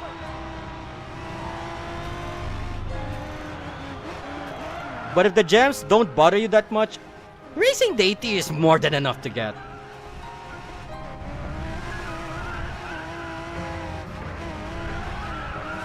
At this pace, we'll overtake him soon.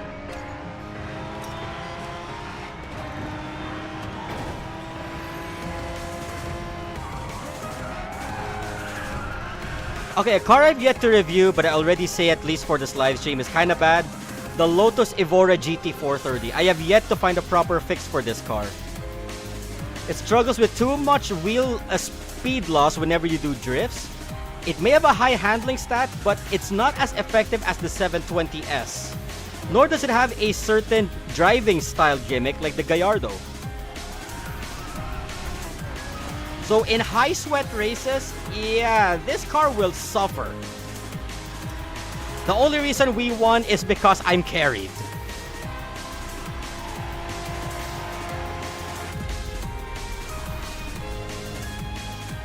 Yeah, Wanderer is correct to your question, Dark Burn Trap. As long as you sign into a Google account and you bind it to a Google account, it's easy to log in. You don't need a VPN unless you're on mobile, because it's the only way for you to update the game if you're not fond of going to something like Cool Apps or APK Pure. Also, I'm stopping the Evora to 1850, then I'll switch. If I could hit 1850.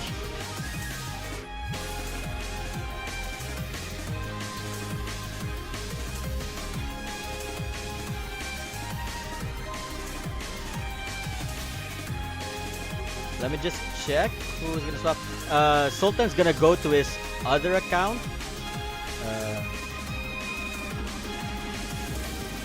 Wait, hold up. Invite. And oh, there we go. Right. Okay. There we go. There are also members from IGTL here.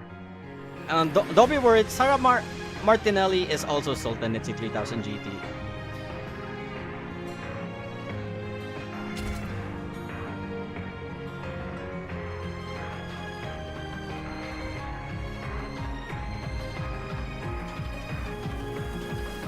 If you're mobile, if you're just starting out, Dark Burn Trap, create an account, and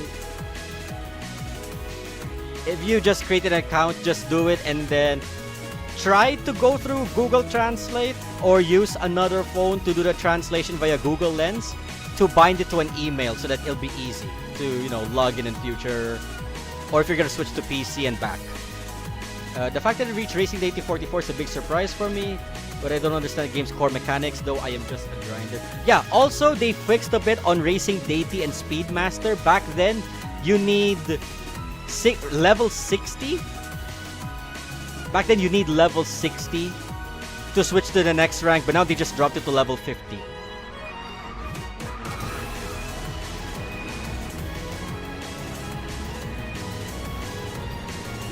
Okay, this is one of the most controversial standard cars ever for good reason. And I already covered it on my review of the M235i.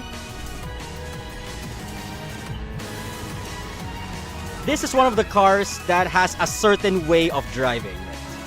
You cannot full send it the way I did with other cars last time or with the 8.6. You need to have more focus on a car like this.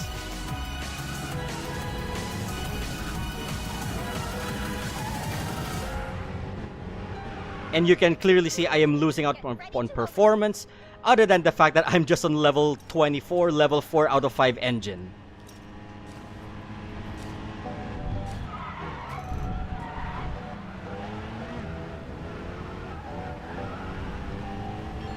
You can also notice how my driving has changed, because again, like I said earlier, this is one of the cars that demands a specific driving style to perform well.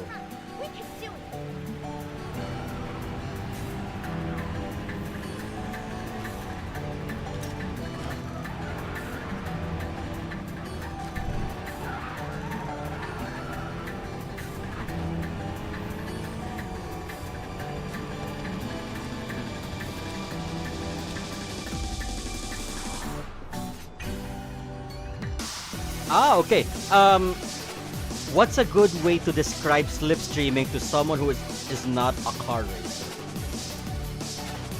Anand's Playbox. Logical, curious question. Have you ever faced a strong wind when you are outside? Do you feel the difference when you face a strong wind by yourself and when you face a strong wind with someone or something in front of you? That is a logical way to define what slipstreaming is. Also, I'm gonna do... I can't do it, I am lacking parts. I want to do the unthinkable and actually upgrade X Drive. I can't.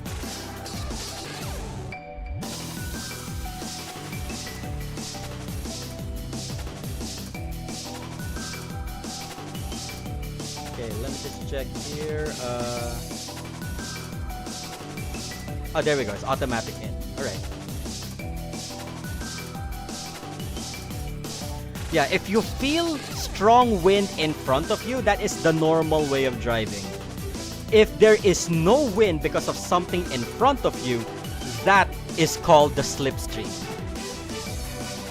That is an easiest way to define what slipstream is to someone who does not know what slipstream is. Yeah, let's 16th Blue Moon on chat define further what slipstream is. That is a good way to actually, you know what slipstreaming is. And yes, the M235i is not for everyone.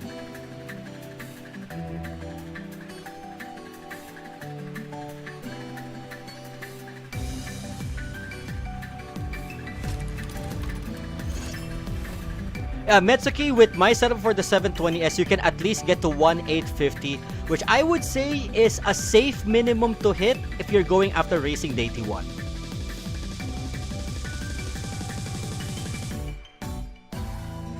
Oh man, the M235i gets Chongqing, really?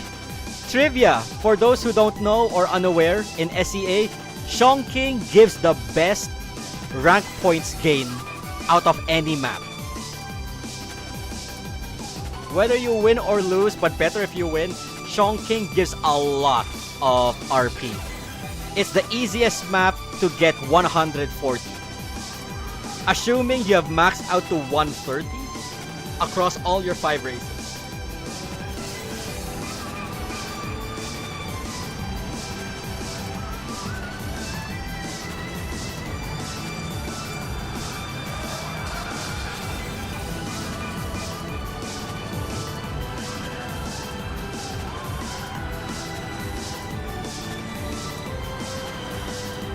But I don't think I'll be getting that high of an RP because I have not maxed out the RP yet of my X Drive.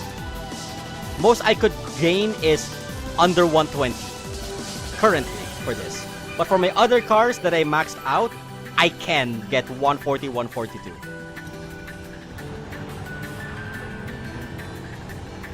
Especially on the map layout like Mountain City, Circuit, layered, layered city, and riverside. And mini. If you get all 5 Shong Kings in your one car, you can hit 1900 RP. Easy.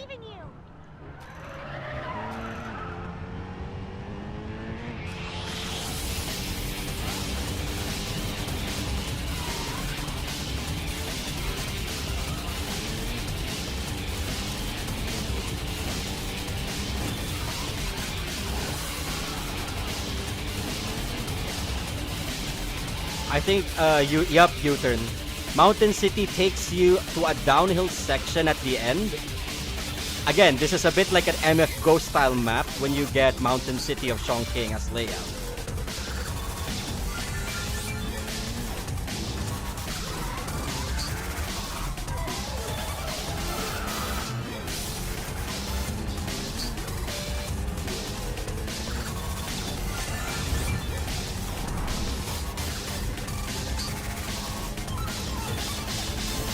Yep, called it under 120.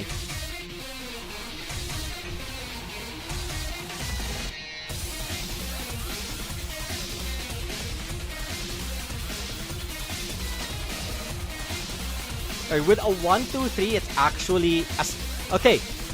If you're running on a team, the game does not tell you this. As long as in a 4-player team, you get first and second place, you basically win. If your other members reach 7 or 8, you will at least tie, and tying in this game equates to a win. But if they get higher than 8 or 7, you win, no doubt.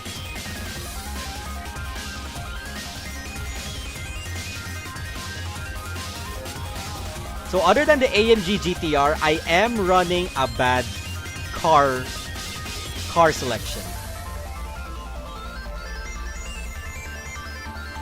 Just like clear, I'd still choose the M235 over the C3. Personally, I would too.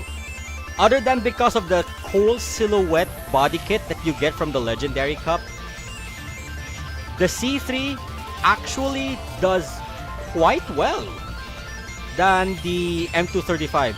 The only thing that irks me with the C3 is the 4-speed gearbox. That's it.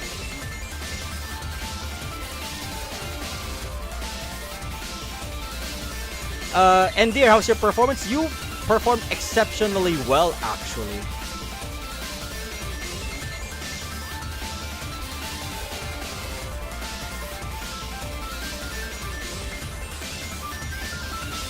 Oh, also, if the other team gets 3, 4, 5, 6, it's still a tie. Again, as long as you get first and second, it's a guaranteed win. If you are on the losing end, to get a safe result, you need 3, 4, 5, 6. Basically, beat the team or tie. It's the only way to survive a team rank.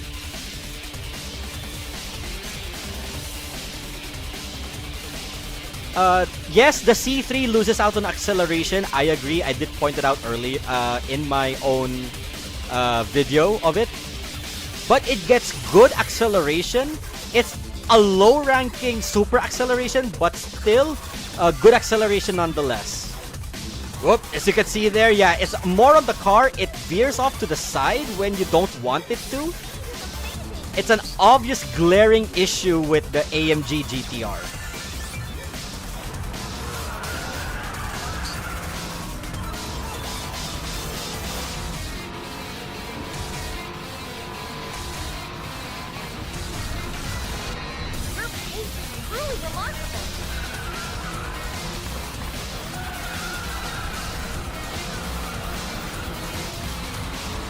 So other than tuning, how you drive the car would also dictate how well you would perform or how fast it would be. And my best advice, learn to maintain within the green drift zone.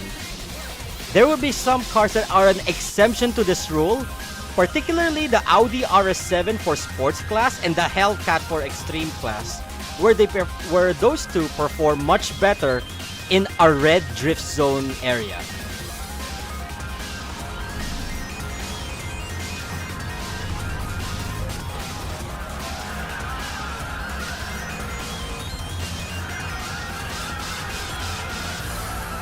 For this case, with the AMG GTR, best safest place is to stay in the green drift, but max it out to yellow. And occasionally hit the red to perform really well with the AMG on cornering. What is my best and worst vehicles in each group? Do we count all rarities or just legendaries there, Darkburn Trap?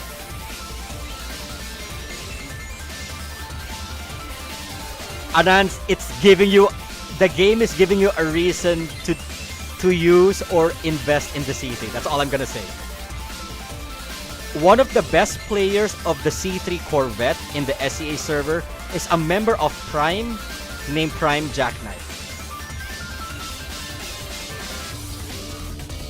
Among legendaries, okay, so I would say this with a grain of salt.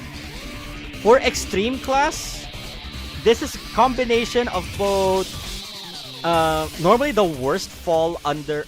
Normally those and the worst fall under the permanent banner, and it's usually, I would vote it to be. Although I fixed it, it would still be the 570S. I mean the 720S, not the 570. The McLaren 720S Coupe would be one of the bad cars that I would say. But second closest, based on my experience, but it may be just for the JP server, the Audi R8. The Audi R8 is like the AMG GTR, just without the extreme instability at launch, and just without the hyper acceleration. That's what I would say. And those two fall under the bottom. The third one, because it's welfare, is the Ferrari F8 Tributo. But with the right setup, the F8 Tributo would do well. And plus, I guess it's free ECU 1. That's why it does not fall under the lowest. Free stuff is always good, especially if it's legendary tier.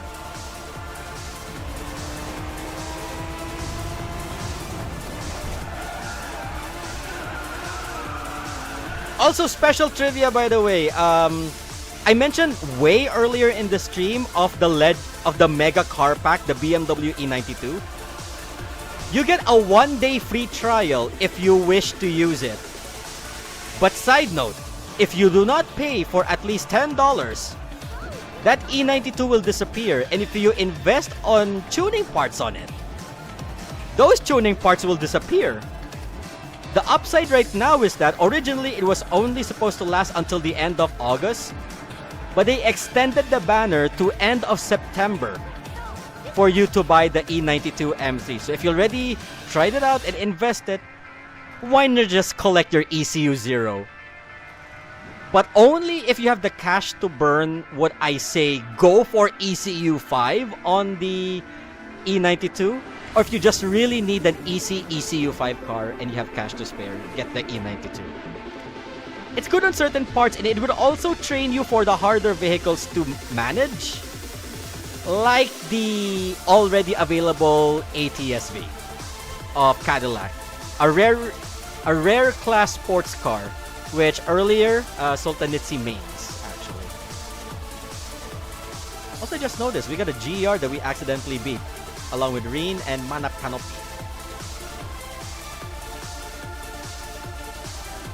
Okay, we're actually close. Wait, let me just use a sorting card. We're close. I just need to get rid of the 126, and once it hits 145, I'm switching out the Evora. Evora's just bad overall.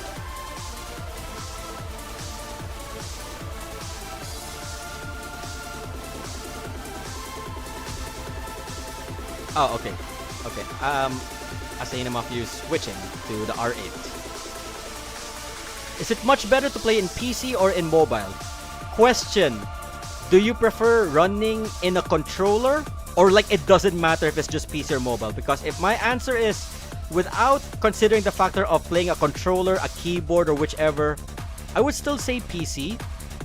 But if you're a controller type of player, it's a tie between PC or mobile. If your phone is strong enough, stick with mobile. But if your phone is underperforming because of the requirements of the graphic requirements of this game, go in PC to save yourself the headache.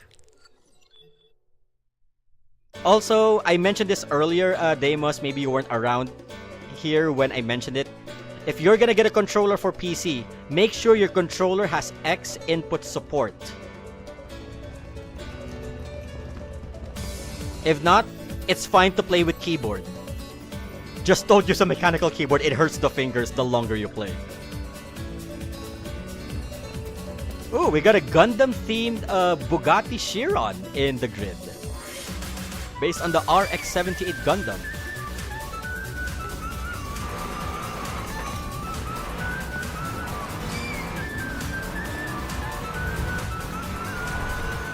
Push on! Please stop!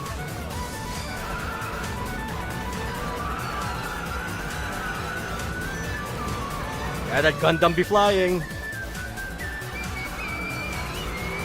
Imagine if that Chiron had the livery design of the new Gundam with Amuro's shoulder insignia. He can clearly say that Chiron is not just for show.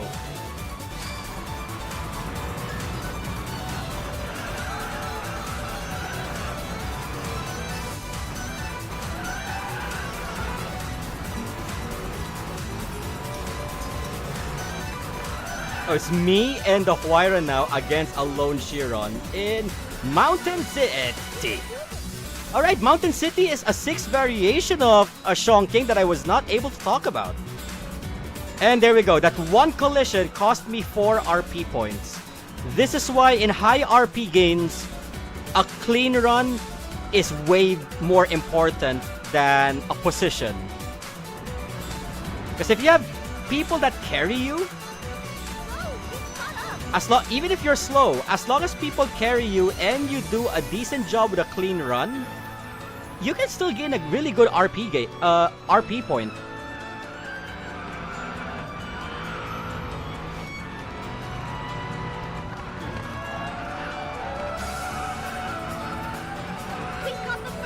Also, if you notice the acceleration suddenly spiking on the AMG GTR, aim for that all the time. Because that's the only way for you to gain better acceleration in the corners. Whoa, that flied!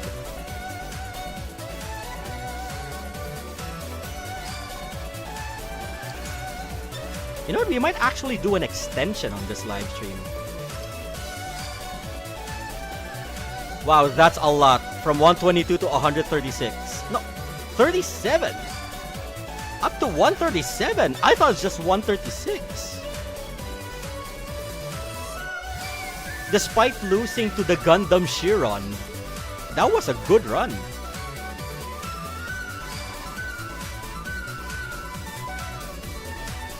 Bloodhound inspired AMG livery when? I don't know. Maybe if we get another Benz into mix.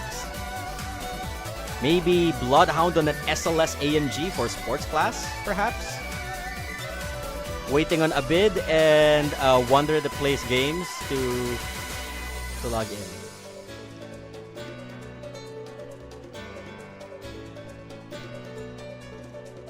I saw that Cento Dieci sporting the M8 GTE livery. What the heck?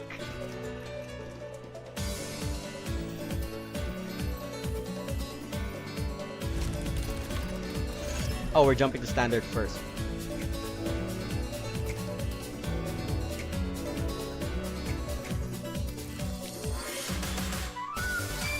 Question is, are you good at making liveries? I'm not always the type to make a livery, but when I do, as long as I have a certain inspiration, sure. But creating my own, nah. I'm not good with it. I would like to make a shout out to Trust and Long, Nathan McCain on chat, also known as Prime Leo from the Prime team. He makes really good liveries. I would recommend getting some of his livery designs.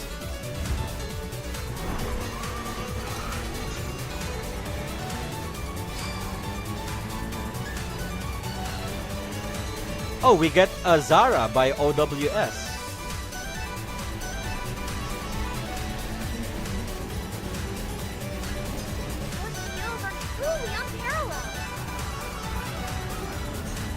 With the M235, I'm just saying, you need to thread the thin line between drifting and gripping to make this car super viable. Because that Z28 is chasing. I don't like it.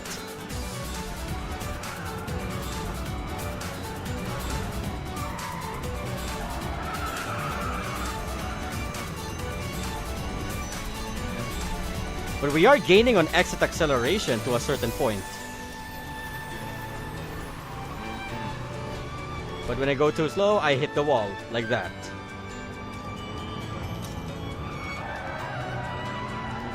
But I would say as well, a big update that the game should do is expand the shapes you can create with liveries. The shapes that we have right now is very limited. We don't even have images or text liveries to install on our vehicle, yet that item menu in the livery menu is in there. Yes, it is available on other servers, but I believe the devs need to repackage the liveries to give us more options in the livery creator, like what JP has.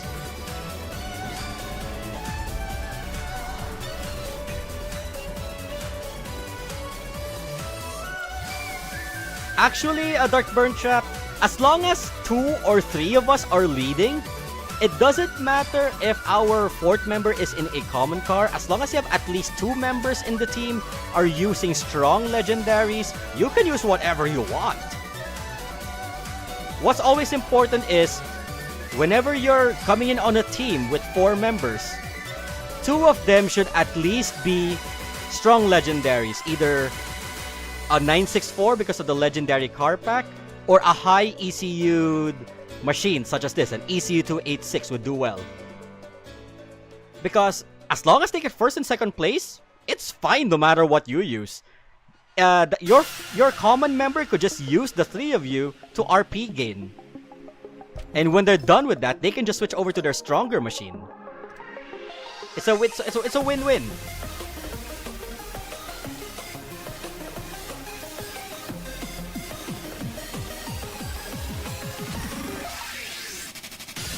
Yeah, we're extending the stream.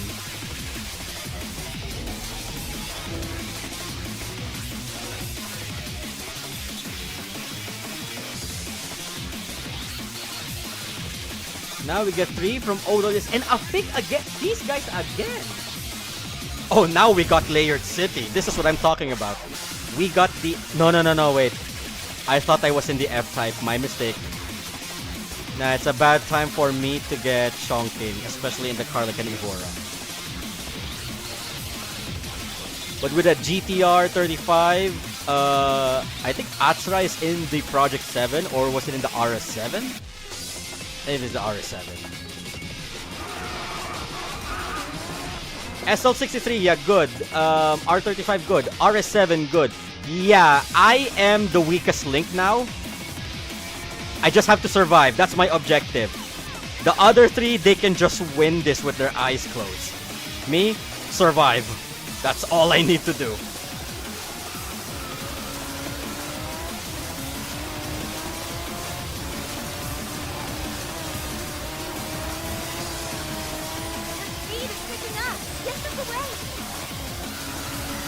It would be a miracle if I get 4th place. Because we have a good RS7 in the enemy team.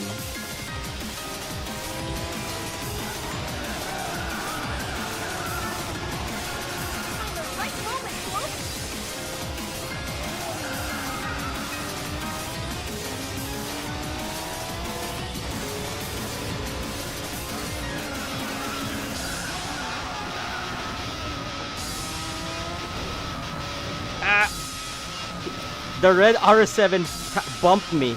I should have understeered straight into between that S-curve, but he bumped me and broke my racing line.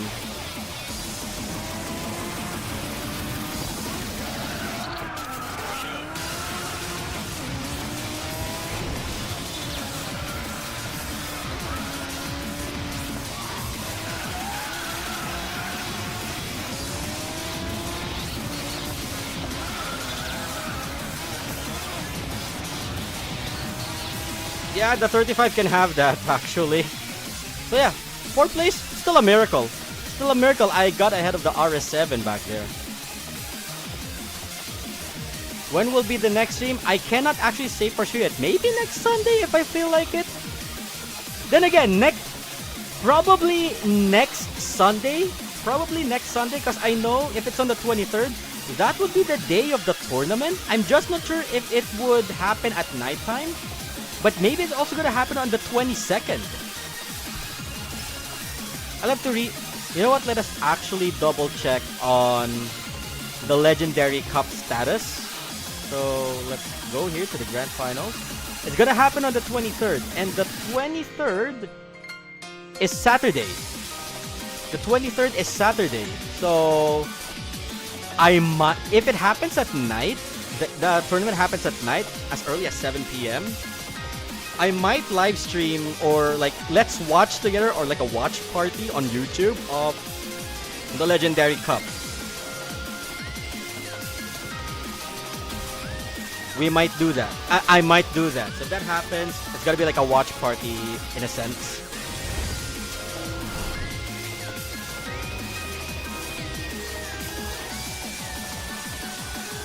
Ooh, again with the sports class. Chat, we might actually just finish the Evora right here and now. Yeah, good night to you, Charles Lecher. Thank you for joining in on live. Thank you for engaging on chat.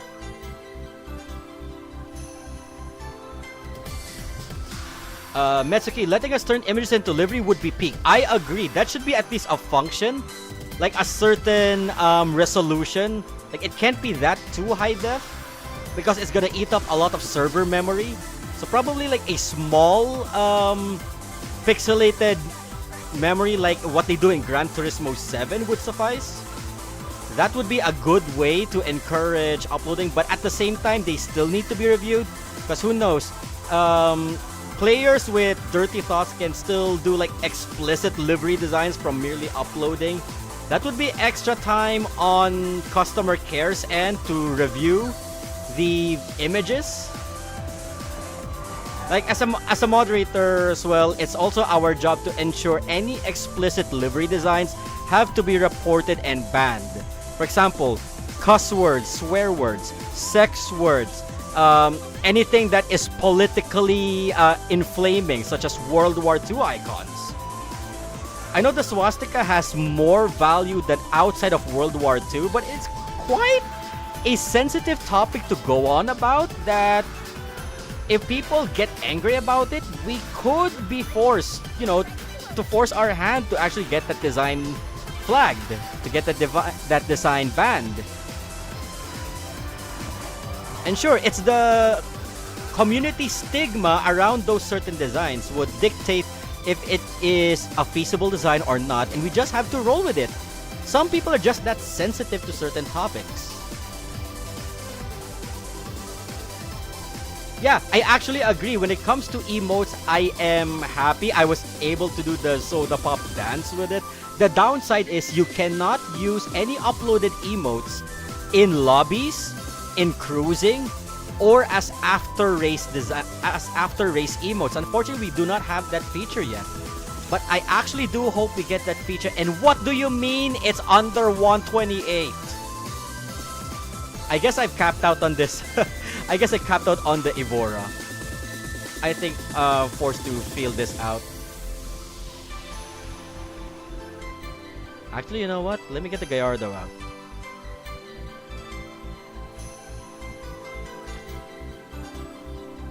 Who else is actually here who could join in? Maybe this is gonna be down to the three of us right after. Okay, maybe we can field this out and field in the Koenigsegg. Yeah. Nah. We got two 120s. It's best to switch that up. Let's actually use up one of my daily attempts.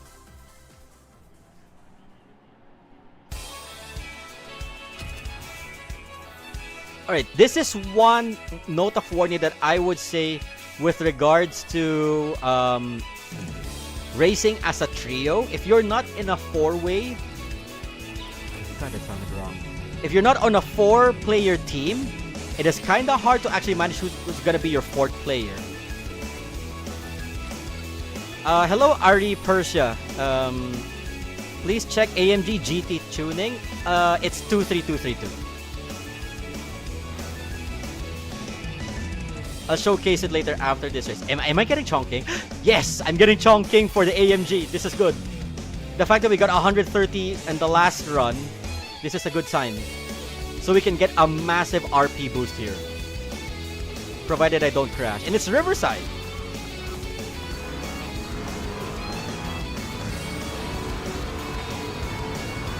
And I already lost my advantage. Then again, if it's on the first 10 seconds of the map when you crash, I don't think it counts. Now I'm losing my RP. Yeah, AMG GTR suffers instability. Fair warning. The jumps alone would destroy your run with this. And I'm already at low center of gravity, which is best stability for any car out there. And you still lose control. So I'm just going to be gaining a small RP up because of this mishap. The most that I could do is get to 4th, because ZFL is actually a strong team right now.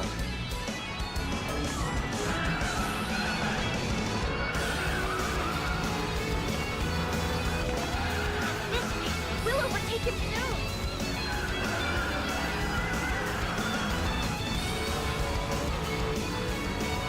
Yeah, me and Mafuyu Asahina need to up our A game to stay away from losing. Tom, we'll make it.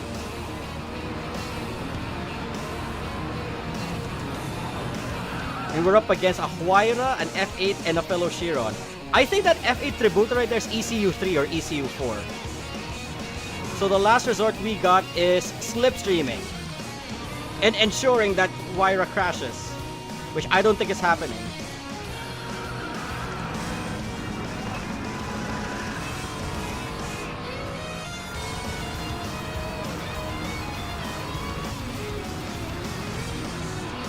Yeah, look at that. The AMG GTR has bad slipstream gain. Sorry. But, see? If I get at least... If me and Mafia Asahina was able to pass that Huayra, we would have tied. But no. The Huayra, when it gets to the higher speed, actually gains an extra acceleration.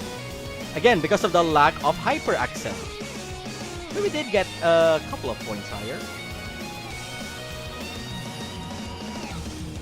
And we got to rank 46. AMG GT ECU, it's ECU 0. Sultan, I was not able to check the F8. I'm sorry.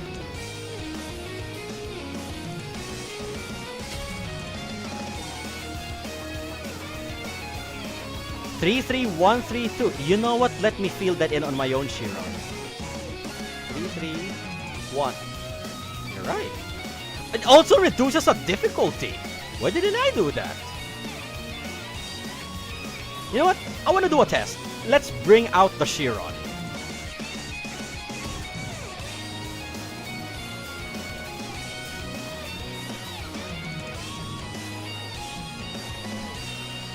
Yeah, from that race alone, people here watching can see the advantage of the Huayra. In high-speed sections like Chongqing Riverside on the final long straight, you can actually maintain your pace without worrying about people slipstreaming behind you unless it's a Bugatti.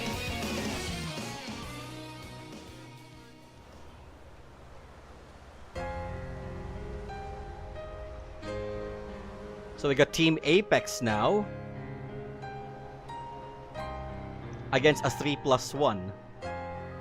3 Chirons, and I forgot what a bid is using. I think a bid's in a Huayra? Yeah, I think a bid's in a Huayra. Mafia Asahina is in a Huayra.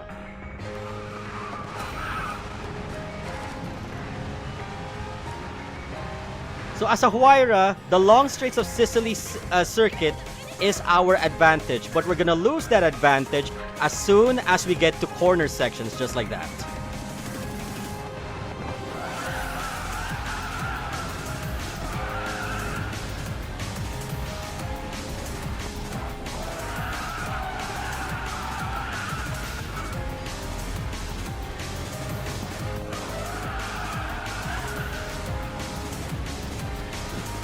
Now that's the speed of an ace driver.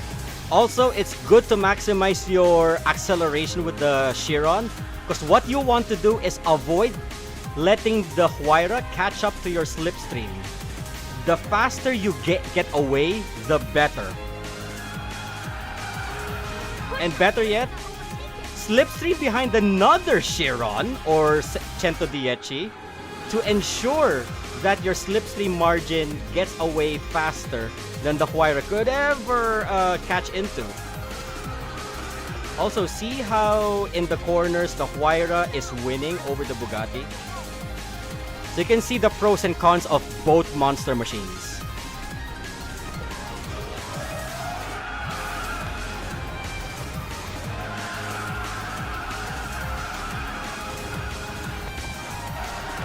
And also, Atsura is right. 33132 is a better pick for the Bugatti. And nobody talks about it.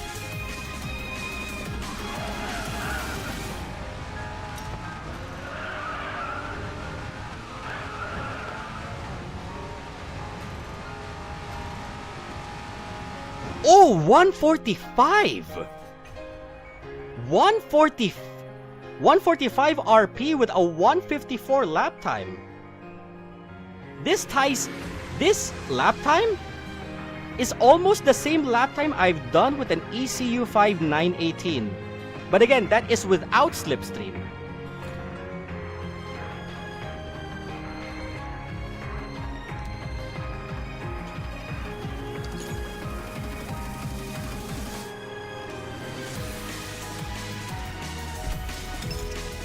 Oh, that is a huge plus to my RP, and I was not even gunning for it.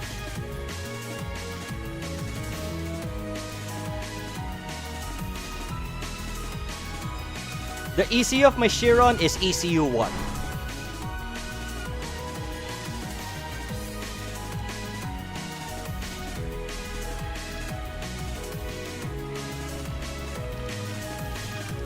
And Mafio's gotta be good. I don't know if the others would.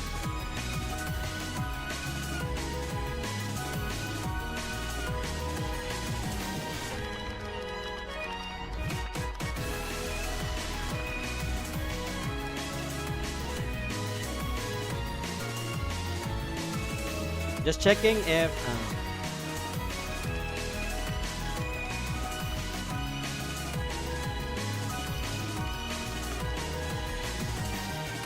Alright, just waiting here in chat. Okay, you're gonna stay in. I was wondering if that one opponent Huayra has more than one ECU. I mean, technically we could check on under race results. But I was just not able to, When you check it outside of race results, the only way to check on a person's ECU is by going to their profile. Assuming you can access their profile post-race. Because some people, they lock their garages.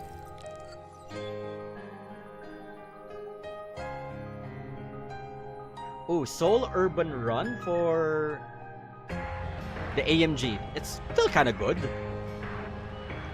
Because this way, the only things left for me to level up just to get the Racing Deity is just the Agera and the Ford GT. That's it. I don't even need to touch the GTR for sports class, nor the DB5.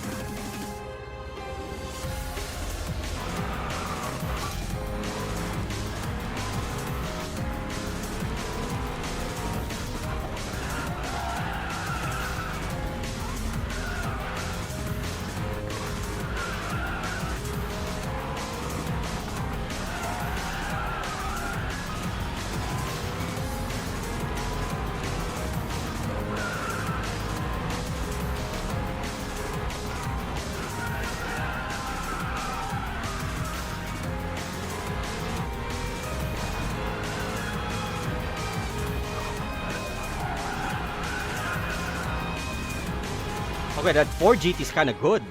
A bit on the unstable side, but good nonetheless. And I just tapped walls.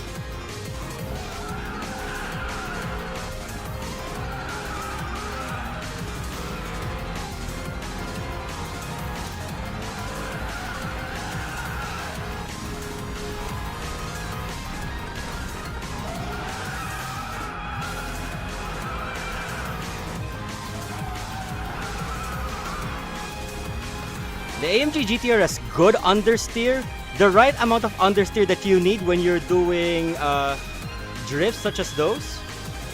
It actually helps out a lot when it comes to controlling your drift. Sometimes a car with a wider drift angle is more beneficial than a car with a strong small angle drift value.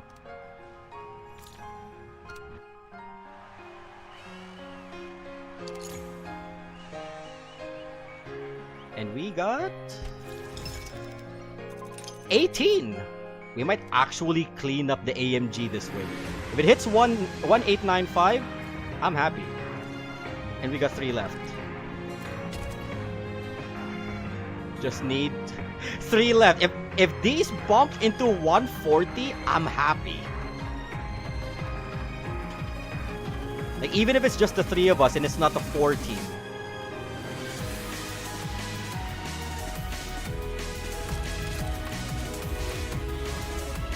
To be honest, Justin, when we destroyed Apex, we just locked out because our underlying 4th player is also in the Chiron. So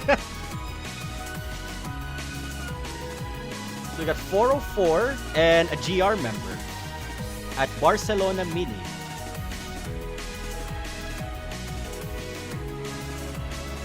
Merloy in the body kitted Ford GT though.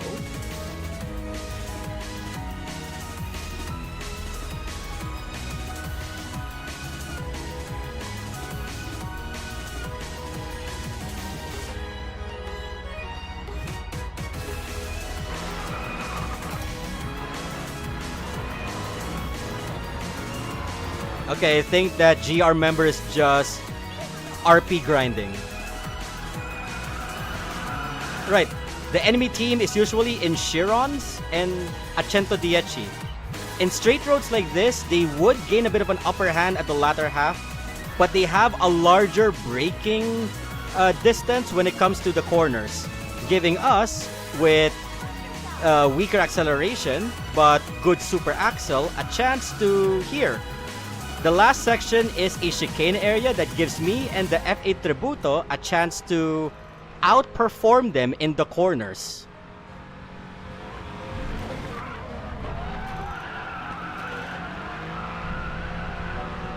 A performance second to none. Wow, Merlo is actually catching up quite well. Abid is doing fine, a Mafio Asahina in the Huayra. While me and Asra are securing top 2 in respective permanents, non-limited. Full use of the slipstream. And I nearly spun out on the AMG there. How I recovered, I don't know how or why. I just did. Oh, 119. And one of the best times for an ECU 5 Huayra is 117 to 115. I would say close, but at the same time not close. So 2 more. Just need to get plus 5 on... I just need to get plus 5 for the 132s here. And maybe that at that point it's going to be the end of the stream.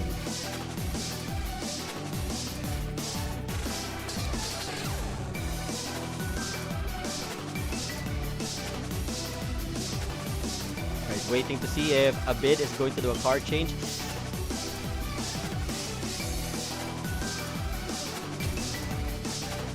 Alright, we got a Ford GT now.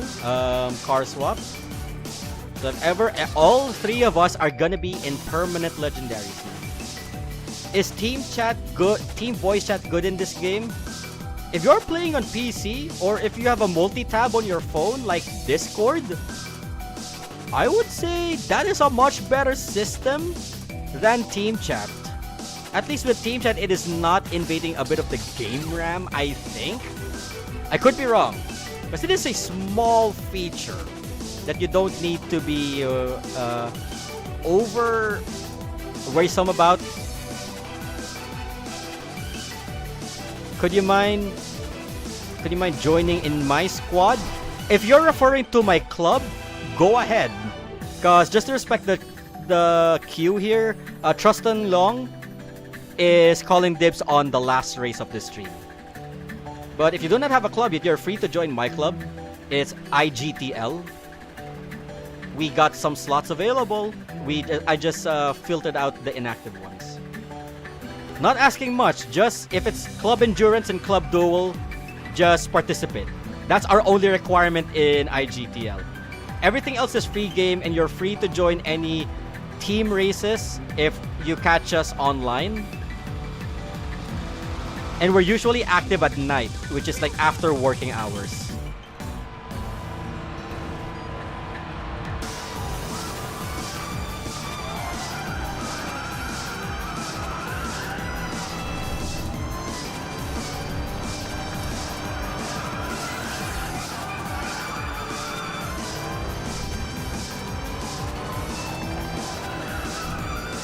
The one who would lose out here for me on the last straight is me.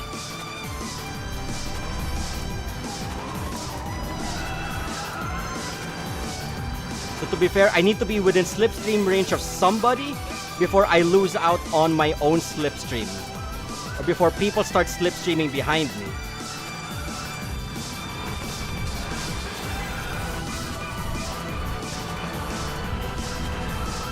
Up there it is. Yeah, me losing out like that is pain. I lose out on RP and I nearly lost to a freaking exchange. But we still won by the skin of our teeth. It's all because we got 2, 3, 4. Except me, and I only get a +1. God damn it.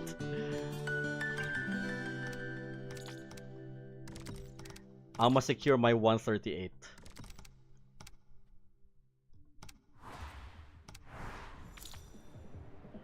There we go. Now we got a final foreman for our final race. You know what? I'ma do the unthinkable. So do note, this is an ECU... You saw the tune. I'm not gonna show it anymore. This is an ECU 34 GT.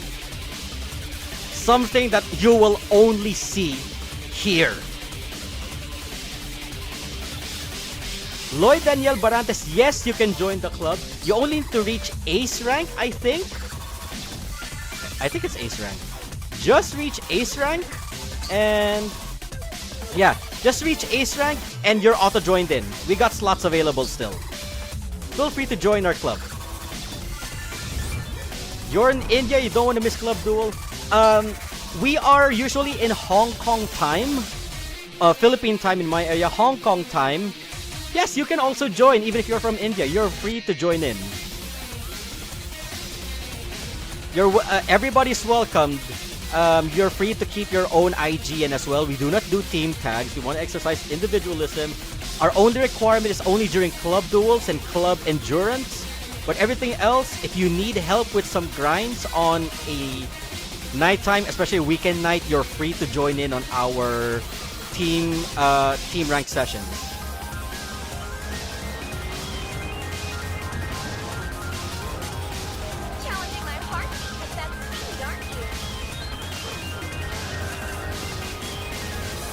This is the only time I'm showcasing the forbidden 4 GT tune that no one talks about. If you saw the split-second moment in the menu, you're welcome. If you don't, watch the replay. Even an ECU 1, it would benefit.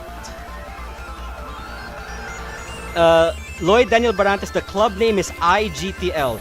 That's Igloo, Giga, Terra, Leo. It's just 4 letters. Just search it up.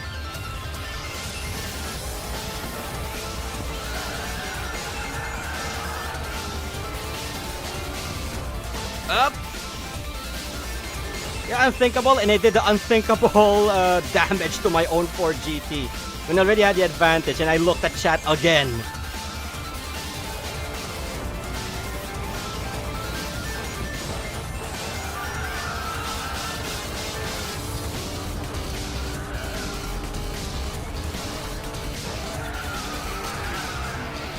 For the record, Atsuna's 4GT is ECU 1, and see how it is flying against a Huayra. And we are sharing the same tune. Is this forbidden tune only for SEA or will it work on JP too? Tried and tested, it works on JP as well. There is no physics difference between the 4GT in SEA and the 4GT in JP. So you're free to use the tune if you wish. Let me showcase it one last time. There. It's a split second, okay? But if you get to see it, you see it. If not, replay a few seconds back. But that is it actually for this session. Well, actually, we usually do this during at nights, but you would be you'll be welcome to join on the club if you wish.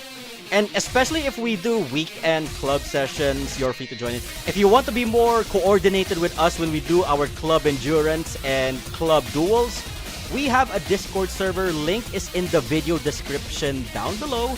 You're free to join in. Okay, waiting for Ascent to leave here and then... Yep, we're doing that. Yeah, we kind of do that bit of a thing. It's a show of respect for everyone who played in. But yeah, so that is it for this live stream of Racing Match. It's a casual stream. I'm almost close to Racing Deity. I only just need to build up the 4GT and Agera and BP5. That's it. And I'm pretty much good for the season. I can sit back and just help other people out in the grinds while compromising my own. But anyway, if you love this stream, don't forget to leave a like. If you have other friends of yours who plays Racing Master, share this live stream to them. It would be most helpful, informative. It's a bit chill, unlike my last RM live stream where I did a hype commentary. And let them subscribe as well. Yeah, don't worry. If we're ever gonna do this again, make sure to tune in. Subscribe to know when we're gonna go live so you can join in on the first few matches the next time we do this sort of thing. And we'll see you guys, yes, next time is a definite. We'll see you guys next time on the next live stream.